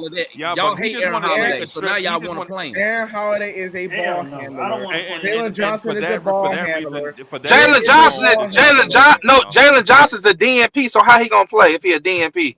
Right. You can't blame Nate because Prunty ain't playing and Quinn ain't playing. Jason's not a ball handler. He can handle the ball and bring it up the court. Listen, all I know, why you gotta take him off the floor? Is that when we played against the Cavaliers, I didn't see Bogey dribbling all over the place trying to create his own shot. Okay. Analysts, we're literally talking about maybe 7 possessions in a game out of 100. No, there's been plenty of times where I see Bogey turning the ball over. I said it's about 7 possessions out of 100 in a game where Bogey will bring the ball up the floor and dribble, and do all that stuff that you're saying. And that's the problem. Bogey played that 7 per game. And that's 7 per game. We get it though, but it's like you're making a bigger problem than what it is what we're saying. Yeah. It's like, but why are you blaming everything on if the player is flawed? If the player is flawed, then why are we blaming other? Because Freezy, I'm gonna tell you why. Freezy, I'm gonna tell you why. They've been doing that all season. Bogey is not flawed. Hey, this how I go, Freezy. This how I go in the Atlanta Hawks land, right? As long as Nate McMillan the coach, he's the root of all problems. Y'all not gonna act like he wasn't awful. Regardless of what happens on the court, I'm gonna tell you one person who gonna blame him. Matt gonna blame Nate McMillan. He gonna blame him. Y'all don't act like he was good. Don't do that. But then that's not what I'm saying. We're not saying that Nate was good. But y'all was exaggerating, talking about he was trash. Now y'all don't blame the players for nothing. Y'all don't hold the players accountable. Y'all blame Nate McMillan because these players don't do nothing in the offseason. You're telling me. Hold on. Time out. So hold up. So why Quinn ain't trash for putting Hunter on Bradley Beal when he saw that he was cooking damn DeJounte Murray the whole 4th quarter? Hunter ain't gonna stop him either. But y'all was clowning DeJounte because he couldn't stop him. So, and that's what I said. What y'all roasting Murray for then? What was all other options to stop him?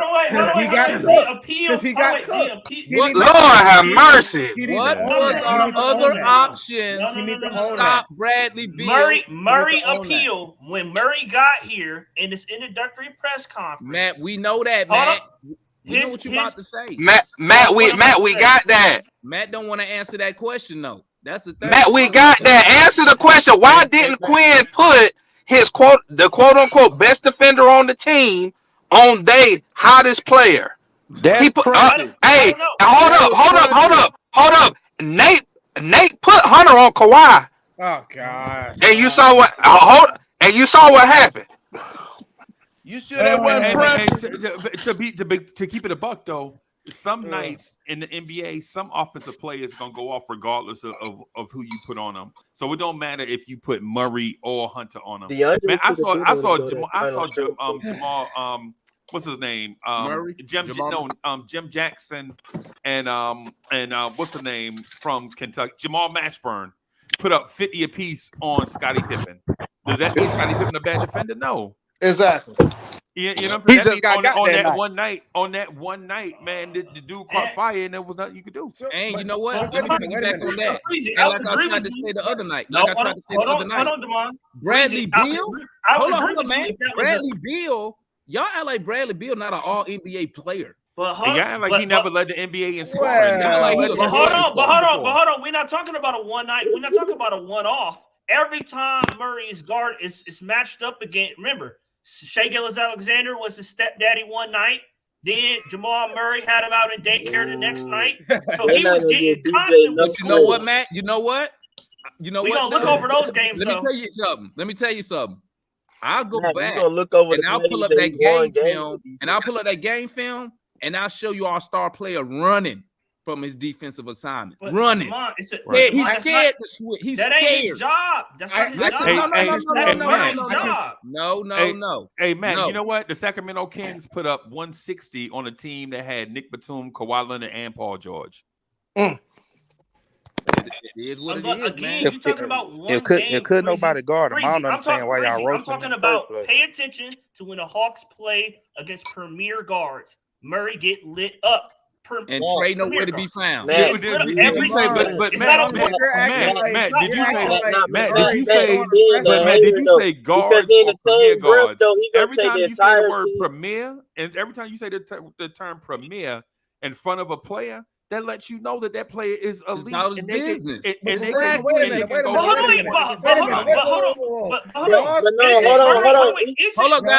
Hold on. Go ahead, Mike.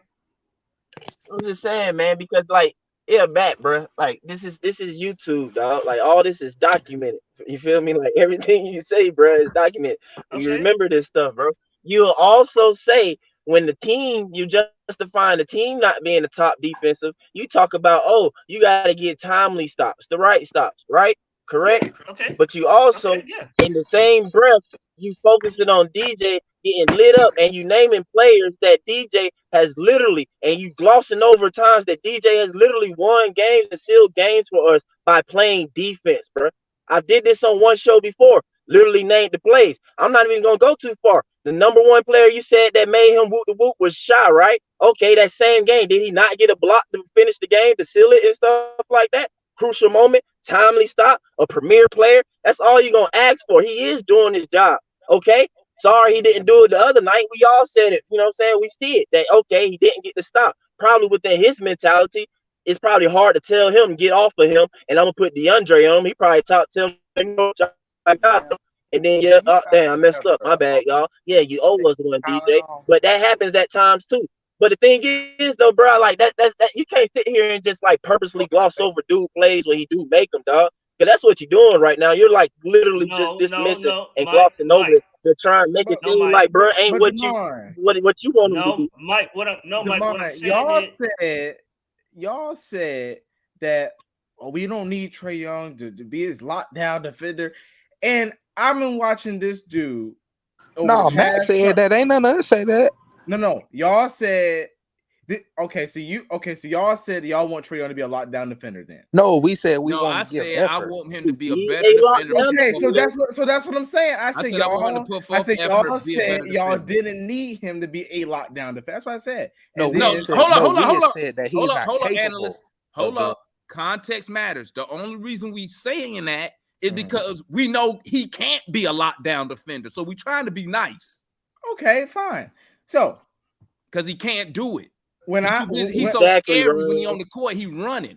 Let me tell you, I didn't see him running. I didn't see him running the past 10 games.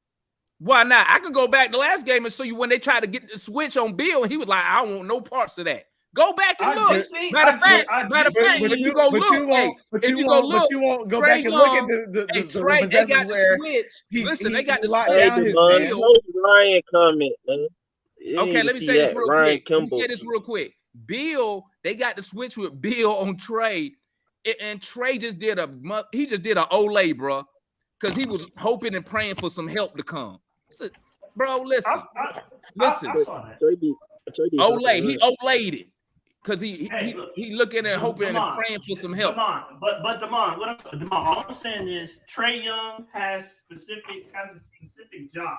His job is to score and to play make. That's a central element of his job. And not play defense. But hold on, Damon. A central element of Murray's job, according to Fields, when we got him at an introductory press conference, is to play premier defense.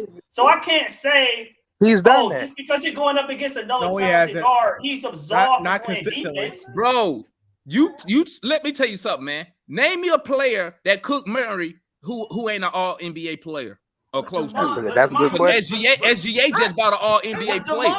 Name me a player who put 20 points. Hold up. Name me a player who ran here for 20 who ain't a premier player.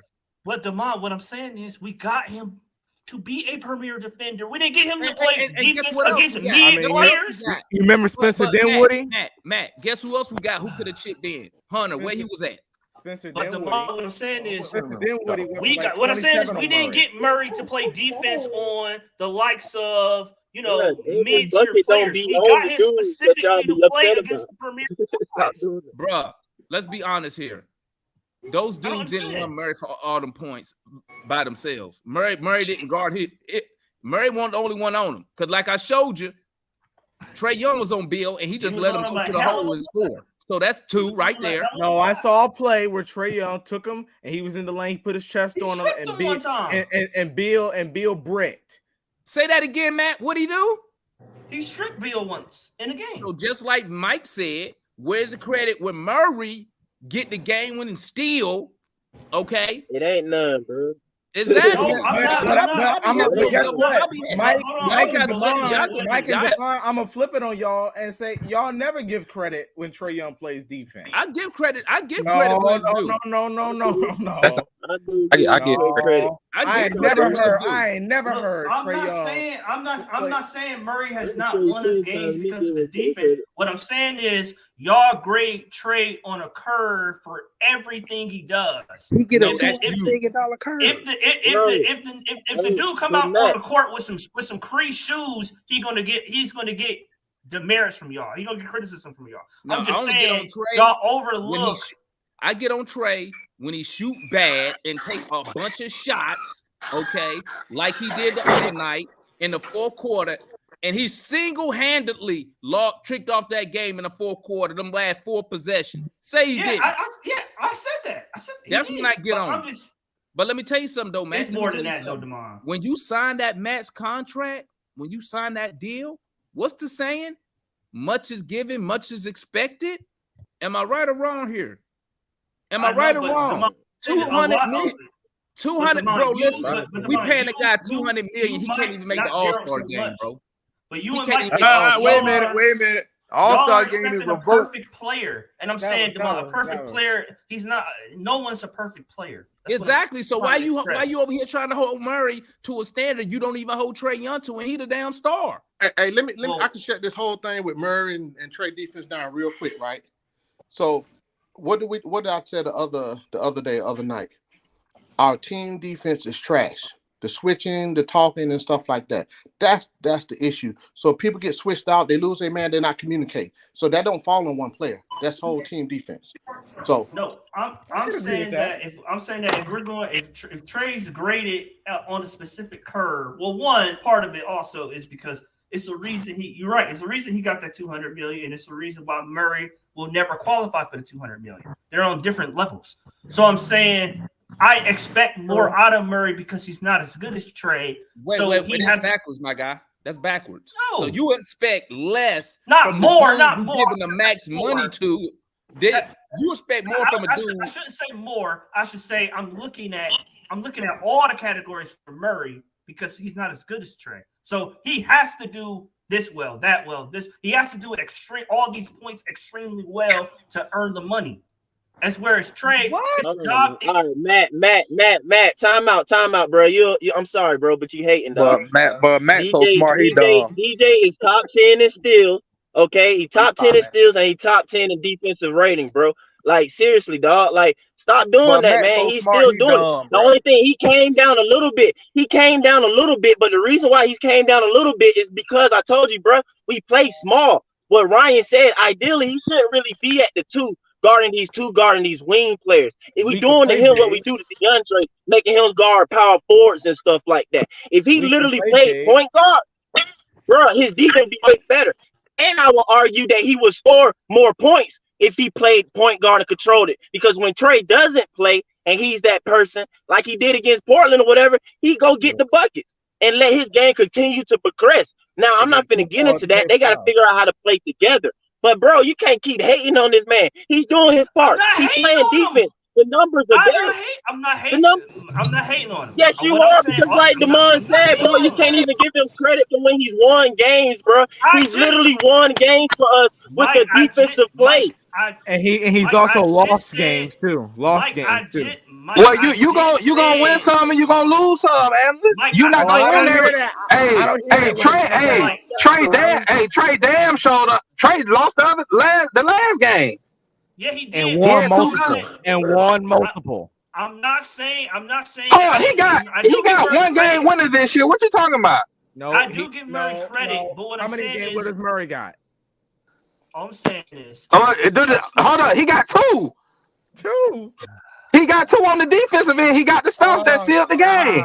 I tell you this. All I'm saying is, you know what? You know what, though, Gerald? You know what? Bay or Bogey should have a game winner because they should have been one shooting that damn three the other night. No, I agree. He should have passed the ball. I said he was awful. And then y'all gonna say that was a good play. Nate didn't tell him to pass the ball, man.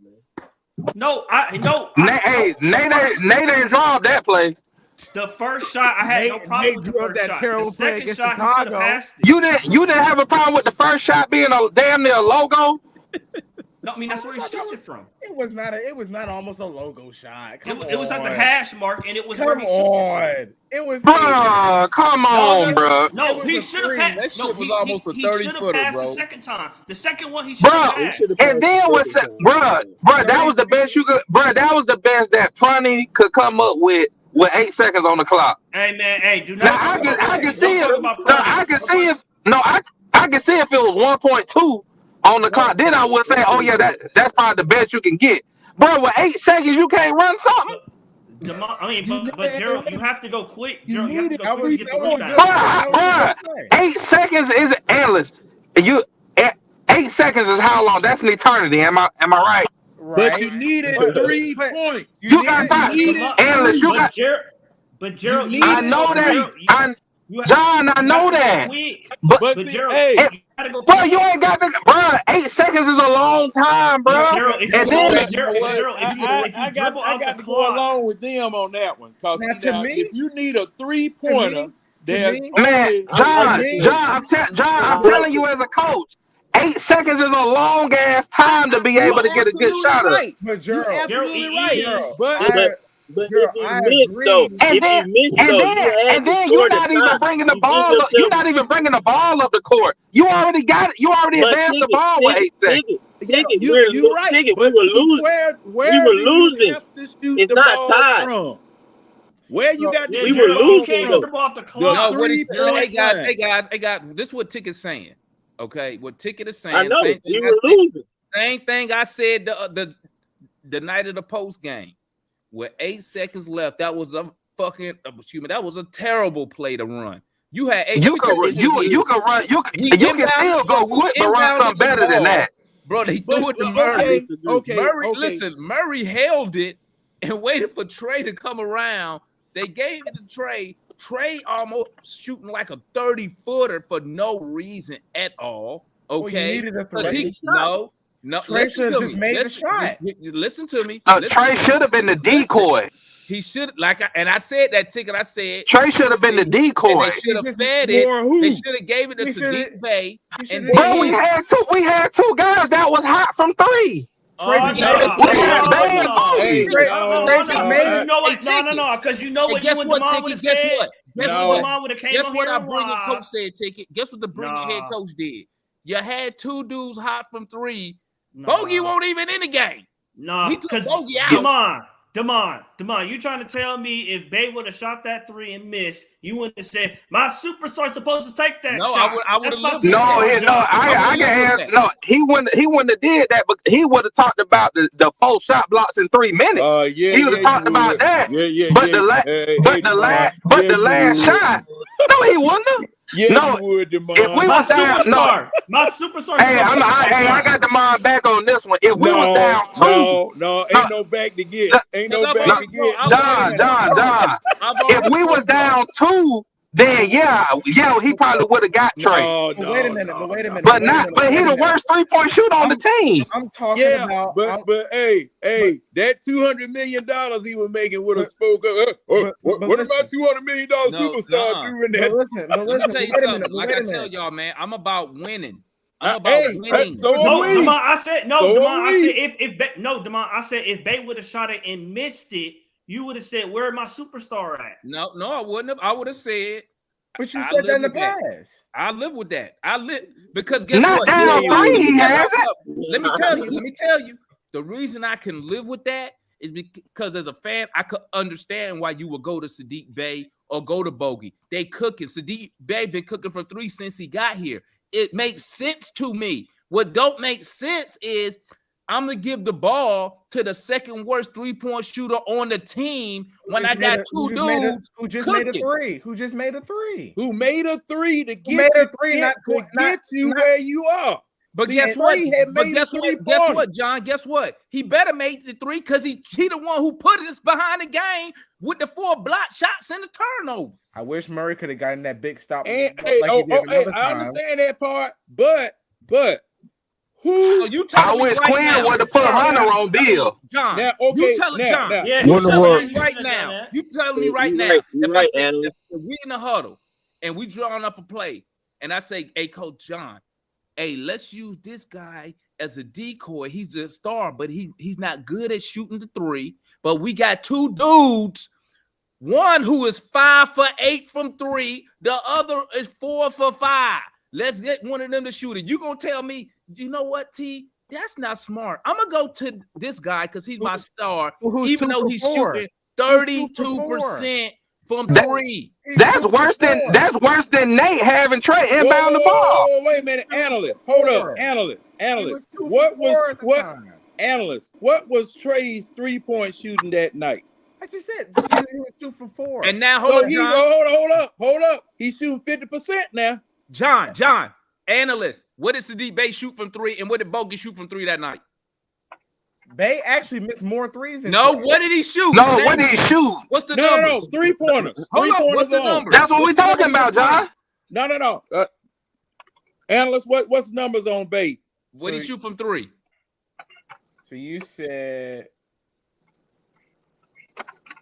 from 3? Yeah. That game or overall? That game. Okay. Sadiq Bey was 4 for 8 from 3. And what was Bogey? 50%. Bogey was 4 for 5. There you go. So John, talk to That's who should have got the ball. I wouldn't pass the ball to Bogey if my life depended on it. 4 for 5 from 3? No, on, hell man. no. Oh, the Trae. Hey, they saying Trae was 2 for 6. Not no damn terrible, man. No. See, if some of y'all maybe in the chat would listen instead of being such a quick got it, he took 2 threes in the last like 8 seconds of the game. He was 2 for 4 at the time. 2 for 4. Go back and look at it. Did he not? Okay. I got you, analyst. So you got 2 I had no problem with that. And Bogey decided he was at 80. But Bogey was at 80. Bro, Bogey passed the test. Gerald. Bogey decided to come to work tonight. And you think I'm a man? No. Gerald, the one guy I would have given it to over Trae was Bogey because Bogey was hot. Is but that what? Now, but wait. I don't have a problem with that. I don't trust Bogey. Because one, it was what you don't trust a guy who 4 for 5 from 3, but you trust a dude who's shooting 30% from 3 for the season. Come on, man. He got it.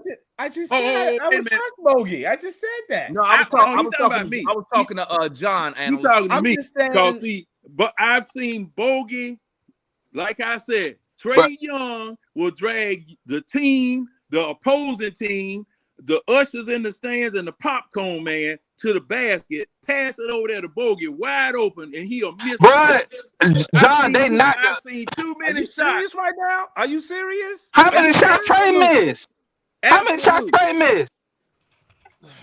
Absolutely. Cause see, Bogey, y'all know I've been on Bogey's behind ever since Bro, Trae started off the game like 1 for 6, bro. Bro, 4 for 5 from 3, but you gonna give it to the dude who's shooting 30% for the. Come on, man. No. We limited his percentage to what he was shooting in the game, didn't we? No. Then why you get mad at Bogey? Then why you saying no to Bogey if you going off of that?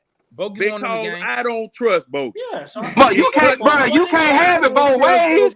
You can't have it both ways, John. Hey. As bad as Bogey has shot since he's been here, John, you can't have it both ways. You can't trust him to end the game. I just can't. John, I'm sorry. listen, I just can't. John, okay, so if you're a numbers guy, then Bogey, he shoot better from 3 for the whole season. Better than Jamal, he ain't a numbers guy. He just said he don't trust him. I don't trust him. I don't trust him. Because I've seen him clank too many. He's clanked too many. Then you must be talking about the Trae shooter because he shoot worse. I'm in Trae behind too. But I would still give Trae Young that ball in that instance. And guess what? And we would have got the same result. That's just me. Hold up. We gave it to him. You saw what happened? What you think will happen when Bogey got it? Well, you know what? If Trae was a decoy. Ticket. I know you got to laugh. He was 4 for 5. John, I'm gonna tell you something else. Trae had it for the last. Trae had it for the last 4 possessions too. Before that, damn sure did. Then on top of that, so you gonna trust that? Trae Young did win the previous game on the last second. But that was a mid range though. That wasn't a 3. Exactly. I understand that. And plus the fact, who on the Hawks has killed people on last second shots on this team since Trae Young been here? AJ. What? Since Trae Young has been here. On 3-pointers, it ain't really that many. But if you need a 2, you can go to a few people, but mainly Trae. Cause see now, really, I'd have gave it to AJ, but he wasn't on the floor. So hold up. Who fouled that? Wait. Who fouled it? Gave it to AJ instead of Bogey. Come on, John. Now, John. AJ was 1 for 6. He been slipping the past 2 weeks. Yeah, 2 weeks. The last month. Yeah, he has been slipping. Yeah, I got to go along with you on that. Hey, Matt. He done hit that rookie wall and laid down. Hey, Matt. Exactly. That's why JJ should be playing. You're right, cause see, he playing about what 30 but games. Matt, you can't. Hey, real quick, Matt, guys, you can't. Real quick. Did y'all see what Quinn Snyder said? What? No. That we shouldn't be playing 10 deep. Did you see that? I'm glad he said that because I think y'all was roasting Nate about the damn I think it was early last season talking about a short lineup. Talking about it's the playoffs in October. This man Nate was going 8 deep. How many deep? How many deep? So with that being playing 9 deep, right? Hey, with that being said, hell no. Hey, who do y'all think gonna be the odd players out? We know JJ. It's JJ. It's JJ. Hold on, wait. Hold on, wait. You got to put the full context in. You know, I got to give the coach full context. He said that he was going to alternate between. But Matt be hoping on the thread for his guys, boy. I'm just saying. He said he going to alternate between AJ and JJ. Remember, I said, remember what I said, Ticket? Hey, if you an athlete, you want Matt on your side. Matt gonna defend you to the end. Okay, bro. I got a homeboy that's trying to run for city council next time I go around. Matt gonna be the campaign manager, bro. Matt gonna be the campaign manager, bro. The damn voting polls will be 100,000 to 12. Well, you know the analytics of this. You know the screen wrong, right? Let me tell you what really happened. Hey, Ticket, Matt be like this. Hey, you lose 100 votes to 10 votes. Matt be like, you know those votes don't count. They don't matter. Right. Hey, well, I tell you what, if anybody got any skeletons in their closet, Matt is my boy. He'll take care. Matt'll take care. Matt'll get you straight, boy. Matt. Matter of fact, you need Matt gonna go over Matt, you the man. Matt gonna run for office, bro. But look, Now, wait a minute. I still need to understand what Quinn was saying about this. Don't need to play 10 people. Now, hold up. So, I got a question. I got a question about that too. We're gonna have a bench full of junk. I'm just telling you what he said. I think no. Hold on. I got a question. I got a big question. And this ain't to be petty. I think this is real valid. One of the main keys, analysts and Matt, that y'all liked Quinn for was a certain word that started with the letter D, I believe, if I understand the English alphabet correctly. What is that? What was that word? Well, it's the fourth letter. I don't know, yo. Development. Okay. Yeah. So if he's shortening the rotation, doesn't that contradict to an extent development?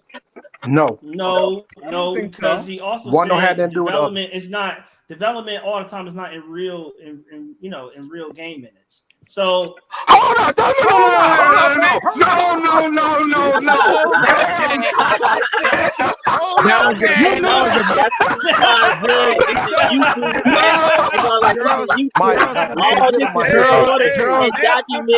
got so many episodes of you saying certain stuff, bro. Matt for president. Matt knew that was some bullshit when it came out. Hey, Ticket. Even analysts knew he fucked up on that one. That's why I didn't say anything. But for real, we equate development with the young guys, mainly JJ and AJ, and Vic to an extent. To how much can you get them on the court? So I asked that because if there's no chance for one of them to get on, well, Vic don't really get on the court, but if JJ, there's no opportunity for him to get on the court unless AJ stinks it up, then that, to an extent, does that contradict the development philosophy if we look at him along with Okongwu and AJ as our core super youth guys? I would say no, because we still got to keep in mind it's not like he's not playing and John Collins is gone. John Collins is still here for another 4 weeks. However long. But Matt, I'm asking this because John Collins has been on the Hawks longer than anybody, and when Nate was here, nobody used John Collins as an excuse for somebody, as a logical reason for somebody to not play. But remember, we didn't have Beta in either, so Landry talking like he's going to pay Bay, so I understand why Bay is playing. So. I'm saying that with John Collins at that particular position, it is a log jam at that particular position. I'm solely talking about Bay doesn't necessarily need as much development as like a JJ or say an AJ. It seems like Bay's game is already defined. Well, no, based on what we see.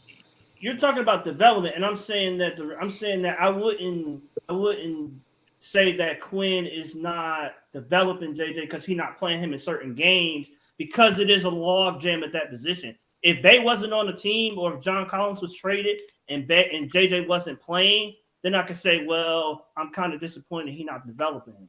But he could be developing. But that's the same. But that's the same thing with Wait a minute. That's the same thing with Nate. Well, outside of Bay being here. Hold on. Let's define some things first. What do you guys call development?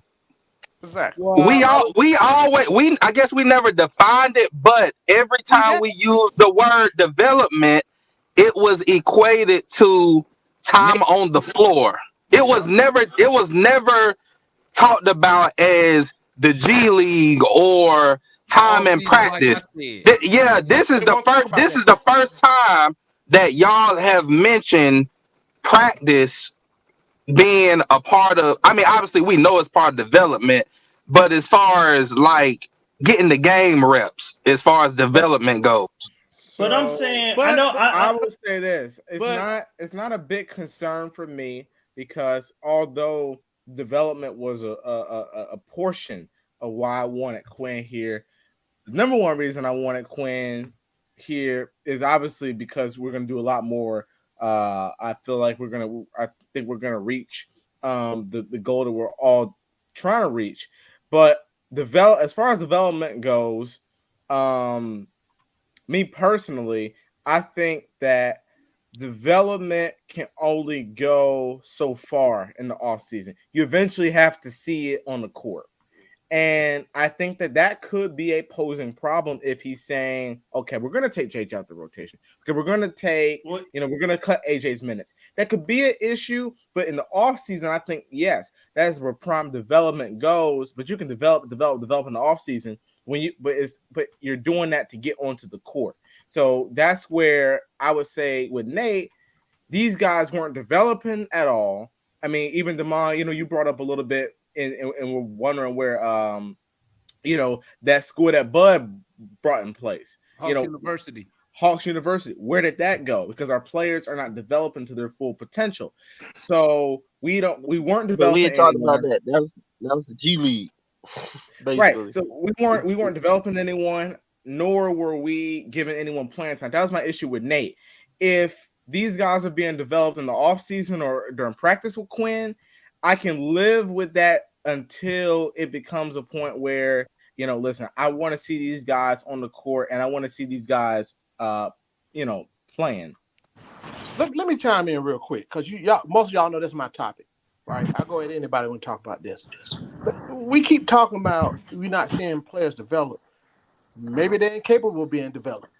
Nobody really talks about that, right? You can lead a John, you know this, and probably Bun. You can lead a horse to water, but you can't make him drink, right? The Hawks got 10 assistant coaches on their staff. If folks think nobody ain't working with these kids, they don't lost their mind. But that don't mean that they're good. Hold on. That don't mean they're good at it. No, listen to what I'm saying. Again, I'm gonna go back to what I keep saying. Basketball is the coach not good. You can't assume if they're good or not. If they on the NBA staff, you got to give them the benefit of the doubt that they're credible. So you telling me same thing with the players? Hold on. Hold on. No, Let's finish. Go ahead, Foot. The players ain't the same. Let me finish. Go ahead, Foot. Finish. Let me finish. These JJ and Coop that's been talked about today, them dudes didn't even play half a college season, right? Why is people expecting them to come in and be instant contributors? If you look around the NBA, if you look, it don't matter what they draft. Drafting is it's a crapshoot for real now, right? No, I think because NBA, they entered the draft. I understand. That's on them. I understand, but it's not on the coaching staff. That's my point. So if you look at across the NBA, it takes about 3 to 4 years for these contributors to get to a point where they can contribute. Just look at all the players to see how long they've been in the league and what they did when they came in and came out, right? At some point, off season, they're not with the coaching staff. Training camp is 3 weeks long. NBA season is a long season, 3 to 4 games a week. At some point, what Steph Curry do? How many shots he put up a day, he said? Every day, without a coaching staff. How you think he got to be a good shooter? You got to work on your craft, period. Just like I tell these kids at home, they go back, then they pay them, well, why they ain't playing? They still doing the same thing. What you do at home? Oh, I didn't do what I need to do. I ain't do whatever. You preaching on that now. Yeah, exactly. Cam didn't have no goal or whatever through the whole pandemic or whatever that bull was. That man said he ain't do nothing. So my whole point is we gotta stop talking about freaking development as far as the Hawks is concerned. We are in the business of winning championships. If you can't contribute, these guys see these guys in practice every freaking day.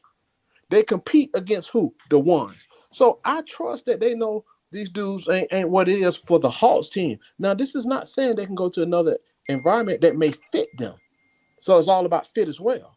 But development is on the players, man. Work on your stuff. Hey, talk to now let me ask you this. Hey, hold up, guys. Let me hear from we got White Mike up in the building, Mr. Greg. Oh, White Mike, what's going on? What's happening, man? What's happening? The dude that sits down for a living. What's going on? Listen, I think here's one thing I'm interested in, and I think that we're gonna see this. Hey, White Mike over there looking like a Hugh Hefner over there, ain't That he? Where the roll back? You still on vacation, Mike? Zoom that camera back out. We see it, you. No, that's just this my shirt here, man. What's but good, Mike? no, something I'm interested in is I think over the next 20 games is really important for John Collins. I really believe that. I think Quinn's gonna play John. Quinn's gonna see where John fits in or whether he doesn't fit in. I think this is a big time for John. I think John's gonna play. I think John's gonna play over JJ. He's gonna and we're gonna see where he's at. Because I think that's to me the end of this last 20 games, man. He's evaluating all these players, how they're gonna fit in. And I think this is gonna determine what happens with John. But let me ask you this then, Mike. Is he playing John as an audition for other teams to increase his value, or is he actually playing him? If he can contribute to the he ain't fattening up no dog on Thanksgiving turkey. I think he's trying to win. Quinn's trying to win. He obviously he wants to come in the season on a win. I get that. I think John at this present moment at power forward, gives us the best shot. Sadiq can't play power forward and defend like John can. He just can't. He's got to come off the bench. I mean, he can shoot better, all that, I get that, but down low, rebound in the defense, we need John Collins to be a good John Collins. And I think he can stay on this team if Quinn can figure him out and how to put him in the right place. That's what I want to see. If John's playing better at the end of this 20 games, then I'm going to feel a lot better about John going to next year. If he's not playing better, I could see John, and I know everybody says he's getting moved every year, but Quinn's going to make a decision on John in these next 20 games, I'm telling you. Hey, Mike, Demond trying to fatten him up. Demond trying to fatten him up like a Thanksgiving turkey so we can sell him. I got at him about that last year. Hey, if we can move Collins and get a first round pick in return, I'm for it because our draft assets. What you gonna get? Low. Well, it serves both purposes. That's my point. I think Quinn's trying to win, but if Quinn puts him in a good position, he's going to fatten up and look good. So we're going to have the best of both worlds. We're going to find out if John Collins is going to fit with what Quinn wants to do. And if he doesn't, he's still going to look productive simply because he's going to get the playing time. JJ's not going to play over John, period. Not these last 20 games. That's why I just said. I'm not worried that he's not playing. Well, he didn't say he's not going to play, but I'm not worried that his minutes is going to get diminished. Okay, because John not going to be here next season. You're not worried that he's not playing, but you were screaming and hollering. No, I'm saying that now that he won, Demond won. Am I right, Mr. Gray? Am I right? That's why you laughing. Am I right? No. Demond, hold on, wait, Demond, no. I said that I was upset that he didn't play, but once Quinn gave context to why he didn't play, but he didn't say he's not going to play the rest of the season. He said he's going to alternate the minutes between him and AJ. Okay, that 15 minutes a night. So basically, Nate is good on that then. No, because Nate benched him without a plan. It sounds like Quinn has a plan. Okay. So the plan is he's not going to play. No. The plan is depending on the matchup. Depending on the matchup, I might play AJ these 15 minutes. I might play JJ these 15 minutes. But I have a plan why he is playing or is not playing, as opposed to Nate. It was just sound like no plan. Matt, you sound entitled to have a reason from your coach. Quinn just nice enough, sweet enough to gave y'all a reason for him not playing JJ. Because Nate did the same thing. You can't never say you ain't never seen JJ play. JJ played off and on.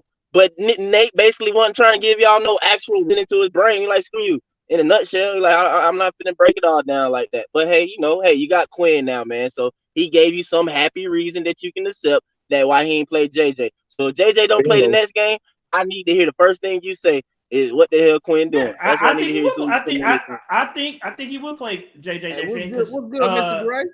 Oh shit! Hey man, hey, what's good, fellas? What's good, fellas? What's good? Hey, you up against 2 hours, you all right? Hey, we Gucci. Hey, okay. Hey, look, so I'm with my homeboy the Foot. You know what I'm saying? Player development is a two-way thing, right? Coaches do develop, You know what I'm saying? Some are better at it than others. You know what I'm saying? But then you know you have players that have their own personal trainers and things of that nature in the off season. And if you don't have that, then shame on you. You get what I'm trying to say? But I would say this about Quinn. Quinn is known as a developer. If you look at when he was with the Hawks, the last time he was with the Hawks, right?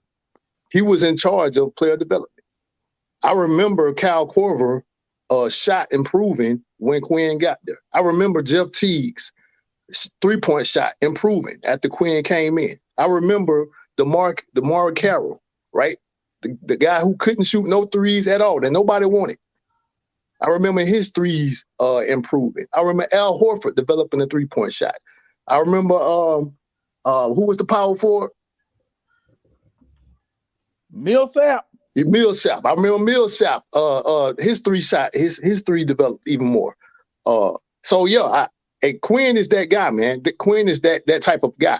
And so when he tells you that, hey, I have a plan for these guys and I want to figure some stuff out, I have no doubt in my mind that he'll do that because I seen what he did. I seen what he did with the guys in Utah, right? Unlike I don't remember Joe. I don't remember anybody wanting Joe Ingles.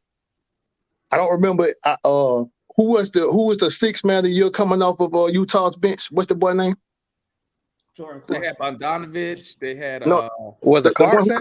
Was it Clarkson? Yeah, Clarkson. Clarkson was a bust. He was a bust before Quinn got there. You get what I'm saying? So that's what Quinn does, man. Quinn knows how to push the buttons, to tell guys what they need to do. That's what he does. You get what I'm saying? So I have no doubt in my mind that if Quinn says, hey, I'm finna develop these guys, I have a plan for these guys, that he will follow through on it. And I think that the host will improve. Well, you need to put Bogey in the plan immediately.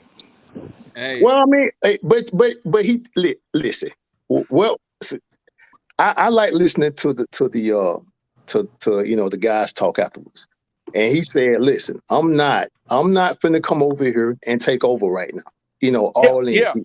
He said that. He said I'm gonna let these guys continue to do what they've been doing, and I'm here to evaluate, and I'll put my 2 cents in where I can because I don't want to. Because the last thing you want to do, right, is flood people's brain with information and they can't even translate it on the court. Right? No, they 8 years old. So now you making the situation even worse, right? So I mean, I think he's going about it the right way. Now I ask a question. Hey fellas, I'm finna tip up out of here, man. Y'all still want to keep chopping it up? It don't matter. All right, well, I'm finna dip. So y'all, if anybody need to come on, let me know so I can add you. So I'm about to dip. All right, I'm out, fellas. Y'all stay up, players. Yeah. All right, man. But that was a question I asked on 92.9. What was it? A couple of days ago. Oh, so that was you, John. I thought it was you. Yeah. Okay. Hey, man. You did. You got a supposedly smart man that's supposed to be able to mix and come up with stuff or whatever. Do you have the players that have the IQ to be able to absorb that and put it into action on the floor? Just like you say, Gray, hey, man, a mind is a terrible thing to doggone waste. That man done put all that effort into drawing up a play for you,